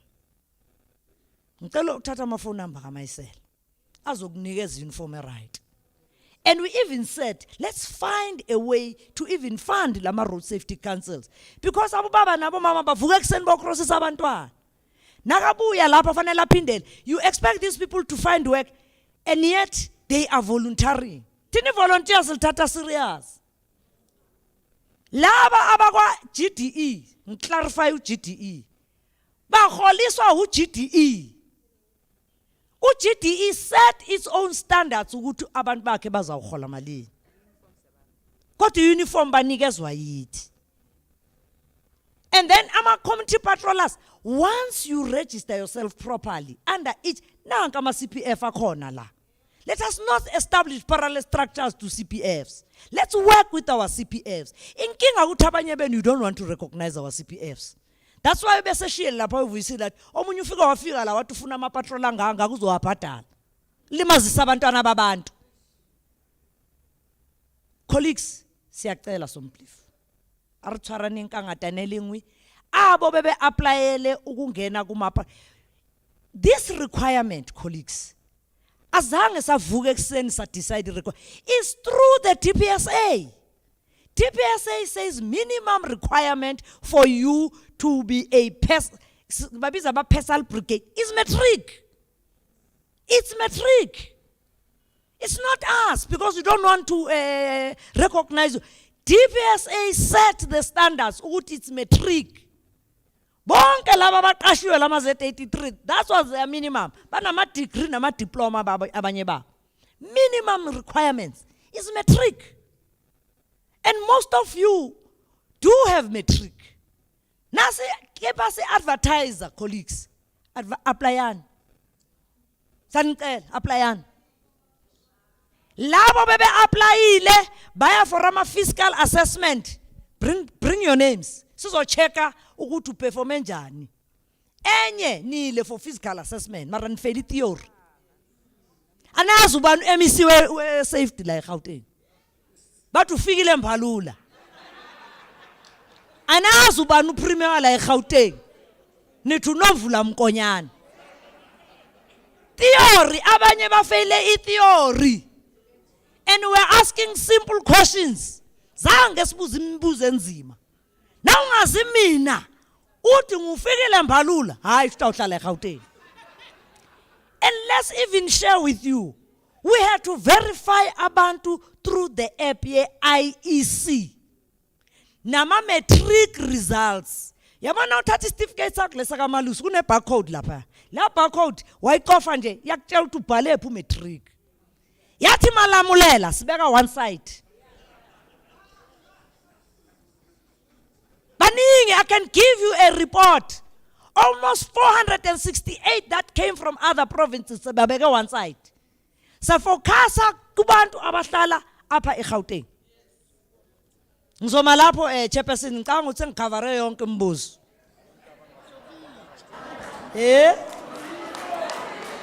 Shota yani?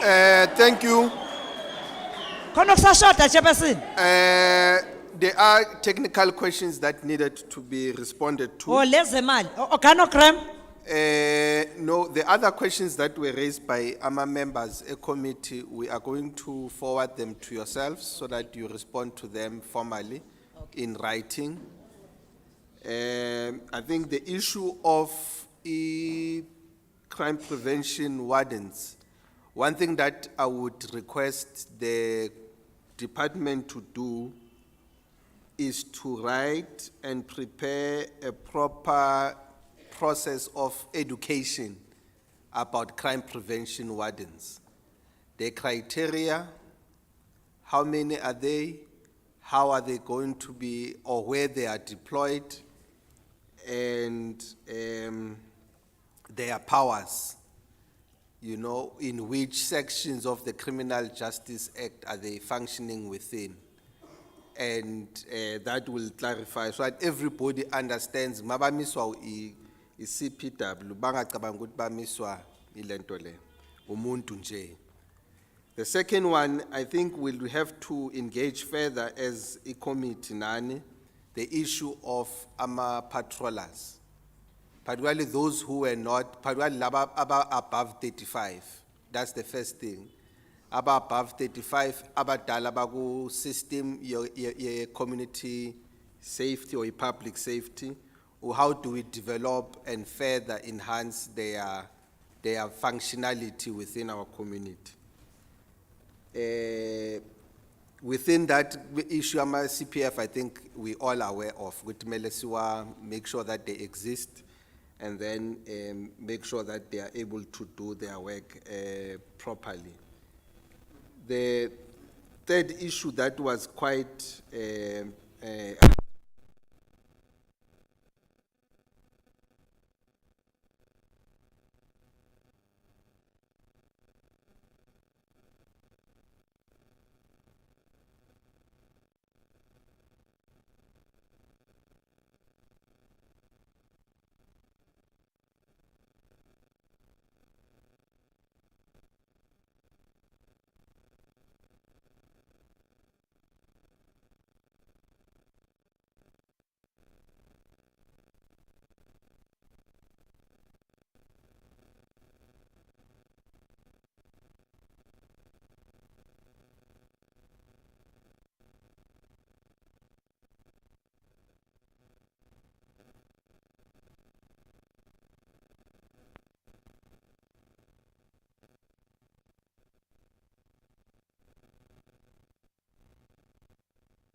every law enforcement officers, whether a police, a patroller, a CPW, a scholar patroller, everything that related to law enforcement, as Ushilo Guti, they are under one control. But we need to see and we need to demonstrate in the integration provincial integrated command center. Uguti, it must be done. It's one of the technical questions that the committee has actually raised. And I think it's an important thing that we need to. I'm hoping that we are going to have several engagements going forward.